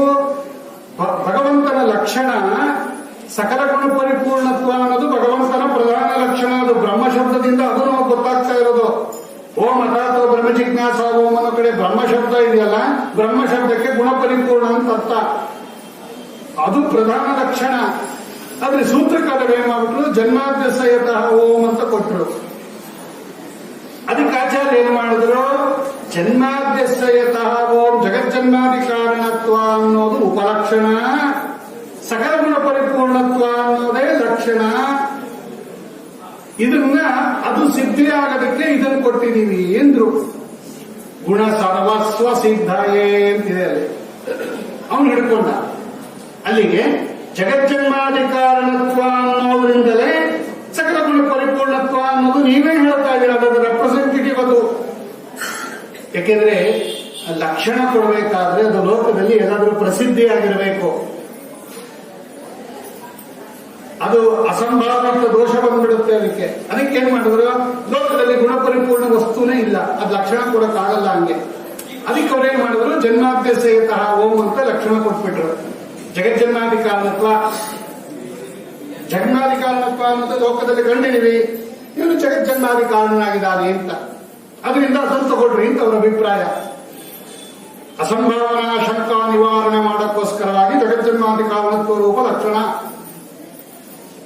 ಅಲ್ಲಿಗೇನಾಯ್ತು, ಭಗವಂತ ಜಗಜ್ಜನ್ಮಾದಿ ಕಾರಣ ಅನ್ನೋದ್ರಿಂದಲೇ ಅವನು ಸಕಲ ಗುಣ ಪರಿಪೂರ್ಣ ಅಂತ ಗೊತ್ತಾಗತ್ತೆ ಅಂತ ನಾವೇ ಬರ್ತಿದ್ದೀವಿ. ಅವನು ಹಿಡ್ಕೊಂಡ ಜಗಜ್ಜನ್ಮಾದಿ ಕಾರಣ ಅನ್ನೋದ್ರಿಂದಲೇ ಸಕಲ ಗುಣ ಪರಿಪೂರ್ಣ ಅಂತ ಗೊತ್ತಾಗುವಾಗ ನೀವು ಎರಡೂ ಹಾಕಿದ್ದೀರಾ ಈ ಶ್ಲೋಕದಲ್ಲಿ. ವೇಸ್ಟ್. ಇದನ್ನೇ ಆರ್ಥಿಕ ಪುನರುಕ್ತಿ ಅಂತ ಕರೆದಿರೋದು. ಇದು ನಂಬರ್ 2. 3 ಮಂತ್ರಾಲಯ ಪ್ರಭುಗಳು ಬರೆದಿರೋದು. ಅವ್ರು ಪ್ರೀತರಾಗಲಿ ಅಂತ ಹೇಳ್ತಾ ಇರೋದು. ಸ್ವಾಮಿ ಹಿಂಗ್ ಬರೆದು ನಮ್ಮನ್ನ ಉದ್ಧಾರ ಮಾಡಿದ್ರೆ ನಿಮ್ಮ ಗ್ರಂಥದಲ್ಲಿ. ನಮೋ ಅತ್ಯಂತ ದಯಾಳವೇ, ಹಿಂಗೂ ನಮಸ್ಕಾರ ಆಗ್ತೀವಿ ನಾವು. ಇಲ್ಲೇ ನಮಗೆ ನ್ಯಾಯಸುಧ ಏನ್ ಗೊತ್ತಾಗ್ತಾ ಇತ್ತು ನೀವು ಅನುಗ್ರಹ ಮಾಡದೇ ಇದ್ದಿದ್ರೆ. 3ನೇ ಆರ್ಥಿಕ ಪುನರುಕ್ತಿ ಅಂತ ಕೇಳಿದ್ವಿ ನಾವು ರಾಯರನ್ನ. ರಾಯರ ನಮಗೆ ತುಂಬಾ ಸರಿಗೆ. ಬೇರೆ ಯತಿಗಳ ಹತ್ರ ಬರೋದಕ್ಕಿಂತ ರಾಯರ ಹತ್ರ ಸಂತೋಷದಿಂದ ಬರ್ತೀವಿ, ತುಂಬಾ ಹತ್ರನೂ ಹೋಗ್ತೀವಿ. ಟೀಕಾಲಯ ಬೃಂದಾವನ ಹತ್ರ ಹಿಂಗ್ ಹತ್ರ ಹೋಗಿ ನಿಂತ್ಕೊಂಡ್ರು ನೋಡ, ಮೊದಲೇ ಹೆದರಿಕೆ ಆಗಲಿ.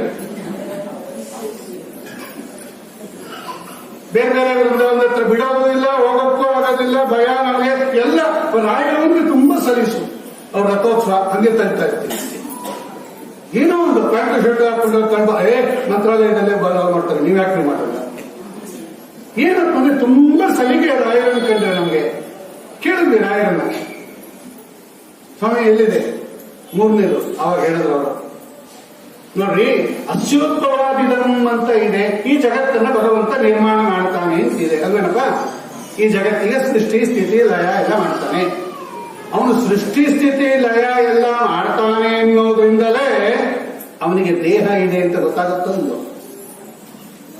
ನೋಡ್ರಿ ಇವರು ಅಡಿಗೆಯವರು 50 ಜನಕ್ಕೆ ಅಡಿಗೆ ಮಾಡಿದ್ರು ಅಂದ್ರೆ ಕೈ ಇದೆಯಾ ನಮಗೆ ಅಂತ ಯಾರಾದ್ರೂ ಕೇಳ್ತಾರೆ.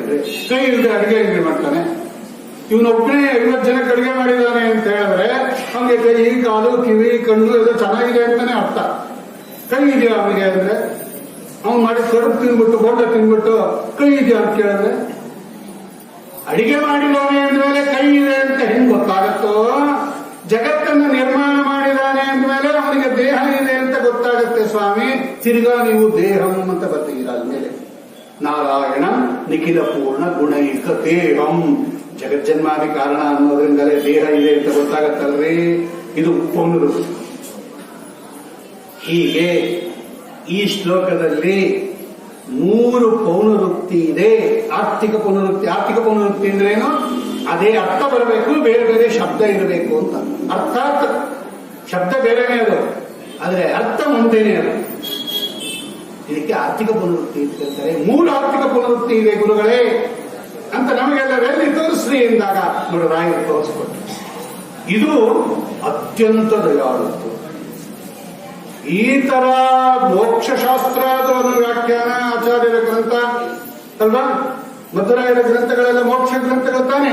ಮಹಾನಂದ ತೀರ್ಥಸ್ಯ ಯೇ ಭಾಷ್ಯಭಾವಂ ಮನೋವಾಗ್ಭಿರಾವರ್ತಯಂತೆ ಸ್ವಶಕ್ತ್ಯ ಸುರಾಧ್ಯಾನರಾಂತ ಮುಕುಂದ ಪ್ರಸಾದಾತ್ ಇಮಂ ಮೋಕ್ಷಮೇತೆ ಭಜಂತೆ ಸದೇತಿ. ಮೋಕ್ಷಶಾಸ್ತ್ರ ತಾನೇ ಅದು. ಅದಕ್ಕೆ ವ್ಯಾಖ್ಯಾನ ತಾನೇ ನ್ಯಾಯಿಸುದ. ಅದಕ್ಕೆ ತಾನೇ ವ್ಯಾಖ್ಯಾನ ಪರಿಮಳ. ಗೊತ್ತಾಗದೆ ಏನು ಮೋಕ್ಷ ಸಿಗುತ್ತೆ ನಮ್ಗೆ ನೋಡಂತ ಮೋಕ್ಷಶಾಸ್ತ್ರ ಅಂತಕ್ಕಂಥ ಆನಂದ ತೀರ್ಥರ ಶಾಸ್ತ್ರ. ಅವರ ಮೇಲೆ ಆಕ್ಷೇಪ ಬಂದಾಗ ಪುನರುಕ್ತಿ ಇದೆ ಅಂತ ನಮ್ಮಂತವರಿಗೆ ಅದು ಅರ್ಥ ಆಗದೆ ಇದ್ದಾಗ ಎಲ್ಲಿದೆ ಪುನರುಕ್ತಿ ಅನ್ನೋದನ್ನ ತೋರಿಸ್ಕೊಟ್ಟಿರ್ತಕ್ಕಂತಹ ಮಾತೃ ಹೃದಯ. ಅದು ಅಪರೂಪದ ವಿಷಯಗಳನ್ನೆಲ್ಲ ಕೊಡ್ತಕ್ಕಂಥದ್ದಿದೆಯಲ್ಲ, ಇದು ತುಂಬಾ ದಯಾಳು ಆದವನು ಮಾತ್ರ ಹಿಂಗ್ ಕೊಡೋದು. ಅಂತಹ ಇಷ್ಟು ರೀತಿಯಲ್ಲಿ ನೋಡ್ರಿ ಅವರು ಅತ್ಯಂತ ದಯಾಳುಗಳು. ಇದು ಕೆಲವು ಮಾತ್ರ. ಅದಕ್ಕೆ ಎಲ್ಲ ಮನಗಂಡು ಅವರೇನ್ ಮಾಡಿದ್ರು? ನಮೋ ಅತ್ಯಂತ ದಯಾಳವೇ ದುರ್ವಾದಿದ್ವಾಂತರವಯೇ ವೈಷ್ಣವೇ ಇಂದೀವರೆಂದವೇ ಶ್ರೀ ರಾಘವೇಂದ್ರ ಗುರವೇ ನಮೋ ಅತ್ಯಂತ ದಯಾಳವೇ. ಹೃದಯ ತುಂಬಿ ಬರ್ಬೇಕ್ರಿ ಆ ಶಬ್ದ, ಆ ನಮಸ್ಸು. ಹೌದು, ನಾವಿಷ್ಟೆಲ್ಲ ಮಾಡಿರ್ತಕ್ಕಂಥವ್ರಿಗೆ ಏನು ಉಪಕಾರ? ನಾವೇನ್ ಕೊಟ್ವಿ? 350 ವರ್ಷದಿಂದ ಕೊಡ್ತಾ ಇದ್ದಾರೆ. ಕೇಳಿದ್ದನ್ನೆಲ್ಲ ಕೊಡ್ತಾ ಇದ್ದಾರೆ. ಕೊಟ್ಟವ್ರಿಗೆ ಕೊಡ್ತಾ ಇದ್ದಾರೆ, ವಾಪಸ್ ಕೊಡದೇ ಇರೋರಿಗೆ ಕೊಡ್ತಾ ಇದ್ದಾರೆ. ಇನ್ನೊಂದು ವಯೋಮಾನ ನೋಡಲ್ಲ ರಾಯರು. ಚಿಕ್ಕ ಹುಡುಗನಿಂದ ಹಿಡಿದು ದೊಡ್ಡವ್ರ ಅದೊಂದು ಅತ್ಯಂತ ದಯಾಳವೇ. ನಾವು ಹೇಳ್ತಾ ಇದ್ರೆ ಮುಗಿಯೋದೇ ಇಲ್ಲ ಅದು. ಸಾಮಾನ್ಯವಾಗಿ ದುಡ್ಡು ಗಿಡ್ಡು ಇಸ್ಕೊಂಡ್ಬರುವಾಗ ದೊಡ್ಡವ್ರು ಹೋಗ್ಬೇಕು, ಯಾಕಂದ್ರೆ ರೆಸ್ಪಾನ್ಸಿಬಲ್ ಪರ್ಸನ್ ಕರೀರಿ, ನಿಮ್ ಕೊಡಲ್ಲ ಅಂತ. ಸಣ್ಣ ಹುಡುಗನ್ ಕಳಿಸ್ಬಿಟ್ಟು ಅವ್ರ ಮನೆಗೆ ಹೋಗಿ 5,000 ರೂಪಾಯಿ ಇಸ್ಕೊಂಡ್ಬಂದ್ರೆ ಕೊಟ್ಬಿಡ್ತೀರ ನೀವು? ನೋಡಿ, ಸಣ್ಣ ಹುಡುಗರು ಬಂದ್ರೆ ಕೇಳಿದ್ರೆ ಕೊಡ್ತಾರೆ ರಾಯರು. ಇದು ಅತ್ಯಂತ ದಯಾಳುತ್ವ. ಎಷ್ಟು ಚಿಕ್ಕ ವಯಸ್ಸಿನಿಂದ. ಅಥವಾ ಏನು ಇವರೇ ಬರಬೇಕು ಅವರೇ ಬರಬೇಕು ಅಂತಿಲ್ಲ. ವಿಪ್ರಕ್ಷತ್ರಿ ವಿಡಂದಿ ಜಾತಮುಖರ ಅನೇಕ ಪ್ರಜಾ ಸೇವಿತ ಶ್ರೀಮತ್ ಸದ್ಗುರು ರಾಘವೇಂದ್ರ ಯತಿರಾಜ್ ಕುರ್ಯಾಧ್ರುವಂ ಮಂಗಲಂ. ಇನ್ ಕೆಲವರು ಕೊಟ್ಬಿಡ್ತಾರೆ ಬೇಕಾದಷ್ಟು, ತಿರ್ಗಾ ನಮ್ಮಿಂದ ಏನಾದರೂ ಎಕ್ಸ್ಪೆಕ್ಟ್ ಮಾಡ್ತಾರೆ. ನೋಡಿ, ಇದೊಂದು ಉಂಟು. ಅವತ್ತು ನಾನು ಕೊಟ್ಟಿದ್ನೋ ಇಲ್ಲೋ, ಇವತ್ತು ನಂಗೆ ಪ್ರಾಬ್ಲಮ್ ಆಗಿದೆ ಕೊಡು ಅಂತಾರು. ಕಾಮಕ್ರೋಧಾದಿಗಳನ್ನು ಕಾಲಲೊದ್ದಾಟ ಈತ ವ್ಯೋಮಕೇಶನಂತೆ 4 ವೇದ ವಿಖ್ಯಾತ. ಏನು ಅಪೇಕ್ಷೆ ಇಲ್ಲ ರಾಯರಿಗೆ. ನಾನಿಷ್ಟು ಮಾಡಿದ್ದೀನಿ, ನಿಮಗೆ ಏನಾದ್ರೂ ನನ್ ಕೊಡ್ರಿ ಅಂತ ಯಾರು ಕೇಳಿದಾರೆ ರಾಯರು? ಸ್ವಪ್ನದಲ್ಲಿ ಯಾರಿಗಾದ್ರೂ ಬಂದು ಇಂಥದ್ದು ಮಾಡಿಸು ಅಂಥದ್ದು ಮಾಡಿಸು ಅಂತ ಹೇಳಿದಾರ? ಏನು ಕೇಳಿದಾರ? ಹೆಂಗಿದಾರ? ಇವತ್ತು ನಾವು ಅವ್ರಿಗೆ ಬಂಗಾರ ಕೋಚ ಹಾಕಿದ್ವಿ, ನಾವು ಅವ್ರಿಗೆ ಬಂಗಾರ ಸ್ವರ ಹಾಕಿದ್ವಿ. ಅವ್ರೇನಾದ್ರೂ ಕೇಳಿದಾರ ನಂಗೆ ಬಂಗಾರ ಕೋಚ ಹಾಕು ಅಂತ? ಕಾಮಕ್ರೋಧಾದಿಗಳನ್ನು ಕಾಲಲೊದ್ದಾತ. ನಿನ್ ಬಂಗಾರ ಸರ, ಬಂಗಾರ ರಥ, ಬೆಳ್ಳಿ ರಥ, ಬೆಳ್ಳಿ ಕಿರೀಟ ಕಾಲಲೊದ್ದಾತ ಅಂತಾರೆ ಅವರು. ಅದಕ್ಕದಾಚಿತ್ ಸಕಲ ಭುವನ ಭೂಷಾಯ ಶೋಭಾಯಮಾನ ಚಾರದೇಂದ್ರ ಮಂಡಲ ದೇದೀಪ್ಯಮಾನ ಮುಖಮಂಡಲ ಮಂಡಿತ ಹೇಮಗಾತ್ರಂ ಕಂಬು ಕಂದೋಲ್ಲ ತುಳಸಿ ದಾಮಭೂಷಣಂ ಕರಕಮಲ ವಿರಾಜಮಾನ ದಂಡಕಮಂಡಲೋಭ್ಯಾಮಲಂಕೃತಂ ದ್ವಾರಾವತಿ ಕಲಿತ ರಮ್ಯ ಮಹೋತ್ವ ಕುಂಡ ಲಕ್ಷಣ ಲಕ್ಷಿತ ದೀಕ್ಷಾಧಕ್ಷಂ. ಎಲ್ಲೋ ಹೆಂಗಿದೆ ಅವರು, ಏನಿಲ್ಲ, ಬಂಗಾರದಂತಹ ದೇಹ, ಕವಿಶಾಟಿ, ದಂಡ ಕಮಂಡಲ, ತುಳಸಿ ಮಣಿ, ಹಿಂಗೇ ನಿಂತಿರೋದು ರಾಯ. ನಾವವರ ಪ್ರೀತಿಯಾಗಿ ಅಂತರ್ಯಾಮಿ ರಾಮಚಂದ್ರ ದೇವರ ಪ್ರೀತಿಯಾಗಿ ಬಂಗಾರದ ಕವಚ ಹಾಕಿರ್ಬೋದು, ಸರ ಹಾಕಿರ್ಬೋದು, ರಥ ಇರ್ಬೋದು, ಪಲ್ಲಕ್ಕಿ ಇರ್ಬೋದು, ಅವರೇನು ಕೇಳಿಲ್ಲ ನೋಡಿ. ತಾವು ಏನೂ ಬಯಸದೆ, ಪ್ರತಿಯಾಗಿ ತಾವು ಏನೂ ಬಯಸದೆ ನಾವು ಕೇಳಿದ್ದನ್ನೆಲ್ಲ ಕೊಟ್ಟಿದ್ದಾರಲ್ಲ, ಇದೊಂದು ಅತ್ಯಂತ ದಯಾಳುತ್ವ. ಈ ಒಂದ ಎರಡ ಈ ತರ ದಯಾಳುತ್ವ ಅವರಲ್ಲಿ ಇರೋದ್ರಿಂದಲೇ ನಮೋ ಅತ್ಯಂತ ದಯಾಳವೇ. ಅತ್ಯಂತ ಶಬ್ದ ಇಷ್ಟು ಅರ್ಥವನ್ನು ತಿಳಿಸ್ಕೊಡ್ತಾ ಇದೆ. ಇಷ್ಟೇ ಅಲ್ಲ, ಇಷ್ಟು ಅಷ್ಟೇ. ಇದನ್ನು ತೆಗಿತಾ ಹೋದ್ರೆ ಎಷ್ಟು ಅನುಗ್ರಹ ಮಾಡ್ತಾರೆ. ಶಬ್ದಗಳು, ಕಠಿಣ ಶಬ್ದಾರ್ಥಗಳು ಬಂದು ಬಿಡುತ್ತು, ವ್ಯಾಕರಣ ವಿಷಯಗಳು ಬಂದು ಬಿಡುತ್ತು. ಏನು ಕಣ್ ಬಿಡ್ತಾ ಕೂತ್ಬಿಟ್ವಿ ನಾವು, ವ್ಯಾಪ್ತವಾಗಿಲ್ವಲ್ಲ ಸ್ವಾಮಿ. ಶಂಕಂ ದದ್ಮೌ ಪ್ರತಾಪವಾನ್ ಗೀತಾಭಿವೃದ್ಧಿಗೆ ಬಂದ್ಬಿಡ್ತೀರಿ. ಭೀಷ್ಮಾಚಾರ್ಯರು ಶಂಕವನ್ನ ದದ್ಮೌ ಏನಂತ ಅರ್ಥ ಮಾಡಿದ್ವಿ ನಾವು? ದದ್ಮೌ ಅಂದ್ರೆ ಊದಿದರು.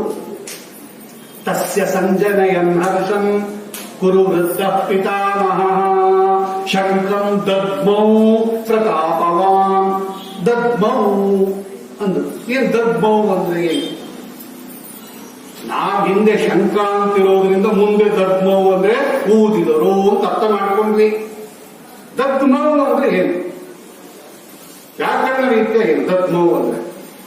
ರಾಯ ಗೀತಾ ಹೇಳ್ತಾರೆ, ಧ್ವಾಶಬ್ದೆ ಅಂತ ಧಾತು ಅದು. ಧ್ವಾಶಬ್ದೆ, ಧ್ವಾ ಶಬ್ದಕ್ಕೆ ಶಬ್ದ ಮಾಡೋದು ಅಂತ ಅರ್ಥ, ಸೌಂಡ್ ಮಾಡೋದು ಅಂತ ಅರ್ಥ. ಶಂಕ ಯಾವಾಗ ಸೌಂಡ್ ಮಾಡುತ್ತೆ? ಊದಿದ್ರೆ ಸೌಂಡ್ ಮಾಡುತ್ತೆ. ಆ ಅರ್ಥ ಇಟ್ಟು ನಾವು ಊದುದು ಅಂತ ಅರ್ಥ ಮಾಡಿದರು. ಶಂಕವನ್ನ ಸದ್ದು, ಶಂಕವನ್ನ ಶಬ್ದ ಮಾಡಿದರು. ಶಂಕಂ ದದ್ಮೌ, ಶಂಕವನ್ನ ಶಬ್ದ ಮಾಡಿದರು ಅಂತ ಅರ್ಥ. ಧ್ವಾ ಶಬ್ದೆ ಅಂತ ಧಾತು ತೋರಿಸ್ಕೊಟ್ರು ಅವರು. ಅದಕ್ಕೆ ಅವರಿಗೆ ಮಹಾಭಾಷ್ಯ ವೆಂಕಣ್ಣ ಭಟ್ರು ಅಂತ ಕರೆದ್ರು ರಾಯರ ವ್ಯಾಕರಣದಲ್ಲಿ. ಈ ತರ ಸಣ್ಣ ಸಣ್ಣ ಶಬ್ದಗಳಿಂದ ಹೇಳೋದು ಅದೇನು ದೊಡ್ಡದು ಅಂತೀವಿ ನಾವು. ಅರ್ಥ ಹೇಳೋದ್ರೆ ಏನ್ ಮಾಡ್ತೀವಿ? ಈ ಅಲಂಕಾರ ಪಂಕ್ತಿಗೆ ಕರೆಯೋರ್ನೆಲ್ಲ ನಂದೊಂದು ಅಭಿಲಾಷೆ, ಈ ತರ ಪರೀಕ್ಷೆ ಮಾಡಿ ಕರಿಬೇಕಂತ ನೋಡಿ. ಎಲ್ಲ ಕಾಲೇಜ್ ಮಾಡಿದ್ರೆ ಪ್ರಾಕ್ಟೀಸ್ ಮಾಡ್ರಿ, ಆವಾಗ ಗೊತ್ತಾಗುತ್ತೆ. ಅಪ್ಲಿಕೇಶನ್ ಎಲ್ಲ ಕಡಿಮೆ ಆಗುತ್ತೆ ಅವಾಗ. ಆಯ್ತು, ಖಂಡಿತ ತಗೋತೀವಿ ನಾವು, ಒಂದಷ್ಟು ಪರೀಕ್ಷೆ ಮಾಡ್ತೀವಿ ನಿಮ್ಮನ್ನ. ಇದ್ರಲ್ಲಿ ಪಾಸ್ ಆದ್ರೆ ನಿಮ್ಮನ್ನ ಅಲಂಕಾರ ಕೂಡಿಸ್ತೀವಿ, ಹೇಳ್ರಿ ಇಷ್ಟು ಅಂತ ಕೊಡ್ರಿ ಅವ್ರಿಗೆ. ಎಲ್ಲ ನಿಮ್ದು ಅಪ್ಲಿಕೇಶನ್ ಡೌನ್ ಆಗುತ್ತೆ. ಇವತ್ತು ಯಾರು ಪಾಪ ಮಾಡ್ತಾ ಇಲ್ಲ, ಅದಕ್ಕೆ ನಮ್ಮಂತವರು ಅಲಂಕಾರ ಪಟ್ಟಿ ಕೂತ್ಕೊಂಡ್ಬಿಡ್ತಾರೆ ಹೋಗಿ. ಅದಕ್ಕೆ ಚೈತ್ರ ಮಾಸದಿಂದ ಡಿಮಾಂಡ್ ಹಿಂಗ್ ಮಾಡಿ ರಾಯರ ಗ್ರಂಥ ಓದಿರ್ಬೇಕು. ಯಾವ್ದಾದ್ರೂ ಒಂದು ರಾಯರ ಗ್ರಂಥ ಅನುವಾದ ಮಾಡಬೇಕು. ಆರಾಧನೆ ಅಲಂಕಾರ ಕೂತವರು 5 ಜನ ಯಾವ್ದಾದ್ರೂ ಒಂದು ರಾಯರ ಗ್ರಂಥವನ್ನ 1 ಗಂಟೆ ಹೊತ್ತು ಅವ್ರ ಮುಂದೆ ಮೂಲ ಗ್ರಂಥವನ್ನೇ ಅನುವಾದ ಮಾಡಬೇಕು. ಸಂಸ್ಕೃತದಲ್ಲಿ ಅನುವಾದ ಮಾಡಬೇಕು ಅಂತ ಆಗ್ತದೆ. ಓರೋದೇ ಇಲ್ಲ, ಅಲಂಕಾರ ಪಂಕ್ತಿ ಜನನೇ ಸಿಗಲ್ಲ ಅವ್ರಿಗೆ. ಅವ್ರು ಸಂಸ್ಕೃತ ಅನುವಾದ ಮಾಡೋರು ಅಲಂಕಾರ ಪಂಕ್ತಿ ಬರಲ್ಲ, ನಿಮ್ಗೆ ಸಿಗಲ್ಲ. ಆದರೂ ಕೂಡ ಅಂದ್ರೆ ಏನೂ ಗೊತ್ತಿಲ್ಲದೆ ಇರೋರ್ಗೂ ಕೂಡ ಅಂತಹ ಪಂಕ್ತಿಯಲ್ಲಿ ಕೂಡಿಸಿ ಇವತ್ತು ಸ್ತೋತ್ರ ಕೊಡ್ತಾ ಇದ್ದಾರೆ ನೋಡ್ರಿ. ಅದೊಂದು ಅತ್ಯಂತ ದಯಾಳವೇ. ಅಲಂಕಾರ ಪಂಕ್ತಿ ಅಂತ ಜ್ಞಾಪಕ ಇಟ್ಕೊಂಡ್ರಿ. ಅತ್ಯಂತ ದಯಾಳುತ್ವ ಅಂತ ಎಲ್ಲ ಮರ್ತೋದ್ರು ಕೂಡ ಅಲಂಕಾರ ಪಂಕ್ತಿಯನ್ನು ಒಂದು ಜ್ಞಾಪಕ ಇಟ್ಕೊಂಡ್ರೆ ಸಾಕು. ಏನೂ ಬರ್ದೇ ಇರೋ ಹಸಿ ದಡ್ಡಗಳಿಗೆಲ್ಲ ಇವತ್ತು ಪೀತಾಂಬರ, ಕೂತ್ಕೊಂಬರೆಲ್ಲ ದಡ್ಡರು ಅಂತಲ್ಲ ನನ್ನ ಅಭಿಪ್ರಾಯ. ಆಮೇಲೆ ಹಂಗೆ ತಿಳ್ಕೊಂಡ್ಬಿಡ್ಬೇಡ್ರಿ, ಅಂತವ್ರು ಕೂಡ್ಲೇಬೇಕು. ನಾನೇ ಹೇಳ್ತಾ ಇರೋದು, ಜ್ಞಾನಿಗಳನ್ನ ವಿದ್ವಾಂಸರನ್ನ ಕೂಡಿಸ್ರಿ. ಈ ಸಣ್ಣ ಪುಟ್ಟದವರು ಆ ಕಾಲಕ್ಕೆ ಟೆಂಪರರಿಯಾಗಿ ಬಂದಿರ್ತಾರೆ. ಕೆಲವರು ಶ್ರಾವಣ ಮಾಸದಲ್ಲೇ ಕೆಲವರು ಬ್ರಾಹ್ಮಣರಾಗಿರ್ತಾರೆ. ಅಲಂಕಾರ ಪಂಕ್ತಿಗೋಸ್ಕರನೇ ಟೆಂಪರರಿ 1 ತಿಂಗಳು ಅವಾಗ ಶಿಕಾಬಿಡೋದು ಉದ್ದಕ್ಕೆ, ಅವಾಗ ಪುಸ್ತಕ ಹಿಡ್ಕೊಂಡು ಪಾರಾಯಣ ಅಂತ ನೋಡೋದು, ಸೀಸನ್ ನೋಡಿರೋದು. ಅಂತವ್ರನ್ನ ಈ ತರ ಅನುವಾದ ಮಾಡಿಸಿ ಅಂತವರಿಗೂ ಕೂಡ ನಮ್ಮ ಮಠಕ್ಕೆ ಯಾರೋ ಒಬ್ರು, ನಮ್ದು ಮಠ ಇದೆ ಅದಕ್ಕೆ ನಾನು ಇವೆಲ್ಲ ಹೇಳ್ತಾ ಇರೋದು. ನಮ್ಮ ಮಠಕ್ಕೆ ಒಬ್ರು ಅಲಂಕಾರ ಪಂಕ್ತಿ ಬಂದಿದ್ರು. ಅವರು ಟರ್ಕಿ ಟೌಲ್ ತಂದ್ಬಿಟ್ಟಿದ್ದಾರೆ ಉಟ್ಕೊಂಬಕ್ಕೆ. ಮಡಪಂಚೆ ಎಲ್ಲ ಟರ್ಕಿ ಟೌಲ್ ತಗೊಂಡ್ಬಂದ್ಬಿಟ್ಟು ಸ್ನಾನ ಮಾಡ್ಬೇಕಾ ಅಂತ ಕೇಳ್ತಾರೆ ಅವರು. ಸ್ನಾನ ಮಾಡ್ಲೇಬೇಕಾ? ಸ್ನಾನ ಮಾಡಕ್ಕೆ ರೆಡಿ ಇಲ್ಲದೆ ಇರೋರು ಅವ್ರ ಆರಾಧನೆಯಲ್ಲಿ ಅಲಂಕಾರ ತಂತಿ ಕೂತ್ಕೊಂಡು ತಂದಿದ್ದಾರೆ. ಮಡಪಂಚೆ ಬಂದು ಟರ್ಕಿ ಟೌಲ್ ತಂದಿದ್ದಾರೆ. ಇನ್ನೊಂದು ಮನೇಲಿ ಏನು ಉಪಯೋಗಿಸ್ತಾ ಇದ್ದಾರೆ ಲೆಕ್ಕ ಹಾಕೊಂಡು ಇವ್ರನ್ನೂ ಕೂಡಿಸ್ಬಿಡ್ತೀವಿ ನಾವು. ಅಂಥವರಿಗೂ ಕೂಡ ಇವತ್ತು ರೇಷ್ಮೆ ಪೀತಾಂಬರ ಬೆಳ್ಳಿ ತಟ್ಟೆ ಕೊಟ್ಟು ಕಳಿಸ್ತಾ ಇದ್ದಾರೆ. ನಮೋ ಅತ್ಯಂತ ದಯಾಲವೇ. ನೋಡೋ ಕಾರುಣ್ಯ ನೋಡಿ, ಏನೋ ಬ್ರಾಹ್ಮಣ ಬದುಕುತ್ತಾನೆ ಓ ಪಾಪ ಅಂತ ಇವ್ರಿಗೂ ಅನುಗ್ರಹ ಮಾಡ್ತಾರೆ. ಹೀಗೆ ಸರ್ವತೋಮುಖ ಅನುಗ್ರಹ ಮಾಡಿಕೊಟ್ಟಿರ್ತಕ್ಕಂಥವರು ಅವತಾರ ಮಾಡಿದ ದಿವಸ ವರ್ಧಂತಿ. ನಮಗೆ ಬೆಳ್ಳಿ ಏನೆಲ್ಲ ವರ್ಧಂತಿ ಬೆಳೆಸ್ಬಿಟ್ಟಿದ್ದಾರೆ ಇವತ್ತು. ಬಹುಶಃ ರಾಯರ ಭಕ್ತರಾದವರು ಯಾರು ಬಡವರಾಗಿಲ್ಲ ಇವತ್ತು, ಎಲ್ಲರನ್ನ ವರ್ಧಂತಿ ಬೆಳೆಸ್ಬಿಟ್ಟಿದ್ದಾರೆ. ಆದರೆ ನಿಜವಾಗಲೂ ರಾಯರು ನಮ್ಮಲ್ಲಿ ಬೆಳೆಸಬೇಕಾಗಿರೋದೇನದು ಜ್ಞಾನ ಮತ್ತು ವೈರಾಗ್ಯವನ್ನು ಕೊಟ್ಟು ಅವರ ಅನುಗ್ರಹ ಬರಲಿ ಅಂತ ಹೇಳ್ತಾ ಇಂತಹ ರಾಯರ ವರ್ಧಂತಿ ಮಹೋತ್ಸವದೊಂದಿಗೆ ಅವರ ಸಪ್ತಾಹ ಏನು ಪ್ರಾರಂಭವಾಗಿದೆ, ಪಟ್ಟಾಭಿಷೇಕದಿಂದ ಪ್ರಾರಂಭವಾಗಿ ವರ್ಧಂತಿ ಪರ್ಯಂತ ಏನು ನಡೆದಿದೆ ಈ ಭಾಗವತ ಈ ಉತ್ಸವ ಅಂದ್ರೆ ರಾಘವೇಂದ್ರ ಸಪ್ತಾಹ ಅಂದ್ರೆ ಗುರುಭಕ್ತಿ ಉತ್ಸವ ಅದು ಮುಕ್ತಾಯ ಆಗತ್ತೆ. ಅಂತಹ ಒಂದು ರಾಯರ ವಿಶೇಷ ಗುಣಗಳನ್ನು ಕೊಂಡಾಡ್ತಕ್ಕಂಥ ಅವರ ಸ್ತೋತ್ರ ಮಂಗಳಾಷ್ಟಕ ಅವರ ವಿಶೇಷ ಅನೇಕ ಪಂಡಿತರು ಇಲ್ಲಿ ರಾಯರ ಸಂಧಾನದಲ್ಲಿ ಸೇರಿ ಒಂದು ವಾರದಿಂದ ನಿಮಗೆಲ್ಲ ಬೇಕಾದಷ್ಟು ರಸದೌತಣವನ್ನು ಕೊಟ್ಟಿದ್ದಾರೆ. ಇಂತಹ ಒಂದು ಮಹೋತ್ಸವದಲ್ಲಿ ಪಾಲ್ಗೊಳ್ಳೋದಕ್ಕೆ ನನಗೂ ಒಂದು ಅವಕಾಶ ಕೊಟ್ಟರಲ್ಲ. ನಾನು ಮೊದಲೇ ಹೇಳಿದ್ರು ನಮ್ಮ ತಂದೆ ಪೂಜೆ ಮಾಡ್ತಾ ಇದ್ದ ಜಾಗ ಇಲ್ಲೇ ಇದ್ರು ಅವರು. ನಮ್ಮ ತಂದೆ ಕೊಳೋನಹಳ್ಳಿ ನರಸಿಂಹಾಚಾರ್ಯ ಅಂತ ಹೇಳಿ ಇಲ್ಲಿ ಪೂಜೆ ಮಾಡ್ತಾ ಇದ್ರು. ಬಹುಶಃ ಅದಕ್ಕೋಸ್ಕರ ರಾಯರು ನನ್ನನ್ನ ಕರೆಸ್ಕೊಂಡಿದ್ದಾರೆ, ನಿಮ್ ತಂದೆ ನಾನು ಸೇವೆ ಮಾಡಿದ್ದು ಅಂತ. ಆಮೇಲೆ ಅವರು ವ್ಯಾಸರಾಯ ಮಠಕ್ಕೆ ಬೆಳ್ಳಿಗೊಂಜಪ್ಪ ಚಿತ್ರಕ್ಕೆ ಹೋಗಿದ್ದು. ಹಾಗಾಗಿ ನನಗೆ ಈ ಮಠ ಆ ದೃಷ್ಟಿಯಿಂದಲೂ ಸಂಬಂಧ ಇದೆ. ನನ್ನ ತಂದೆಗಳಿದ್ದ ಜಾಗ ಅವರು ಪೂಜೆ ಮಾಡಿದ್ದು ಅಂತ. ಅವರ ಅನುಗ್ರಹದಿಂದ ಇವತ್ತಿನ ಕೂತ್ಕೊಂಡು ಎರಡು ಮಾತಾಡಕ್ಕೆ ಶಕ್ತಿಯನ್ನ ಅವರೇ ಕೊಟ್ಟಿದ್ದಾರೆ. ಈ ಅನುಗ್ರಹ ಮುಖೋಪಿ ಯತ್ಪ್ರಸಾದ, ನಾನು ಅವಾಗ ಹೇಳ್ತಾ ಇರ್ತೀನಿ, ಮುಖೋಪಿ ಯತ್ಪ್ರಸಾದೇನ ಎಲ್ಲೋ ಹುಡುಕೊಂಡು ಹೋಗ್ಬೇಡ್ರಿ, ನಾನೇ ಉದಾಹರಣೆ. ಮುಕುಂದ ಶೈನಾಯತೆ ಅಂತಹ ರಾಘವೇಂದ್ರ ಸ್ವಾಮಿಗಳು ನಿಮಗೆಲ್ಲ ಅನುಗ್ರಹ ಮಾಡಿ ಇದೇ ರೀತಿ ಜ್ಞಾನಭಕ್ತಿ ವೈರಾಗ್ಯಾದಿಗಳನ್ನು ಕೊಟ್ಟು ಅವರು ಆಚರಣೆ ಮಾಡಿರ್ತಕ್ಕಂತಹ ಭಾಗವತ ಧರ್ಮದಲ್ಲಿ ಒಂದಾದರೂ ನಮಗೆ ದಯಪಾಲಿಸ್ರಿ ಅಂತ ಇವತ್ತು ವರ್ಧಂತಿ ದಿವಸ ಅವರನ್ನ ಕೇಳಿಕೊಂಡಾಗ ಖಂಡಿತ ಸಂತೋಷದಿಂದ ಕೊಡ್ತಾರೆ. ಹರಿವಾಯುಗಳು ನಿಮಗೆಲ್ಲ ಅನುಗ್ರಹ ಮಾಡಲಿ. ಶ್ರೀಕೃಷ್ಣಾರ್ಪಣ ಮತ್ತು ಶ್ರೀಮದ್ವೇಷಾರ್ಪಣ.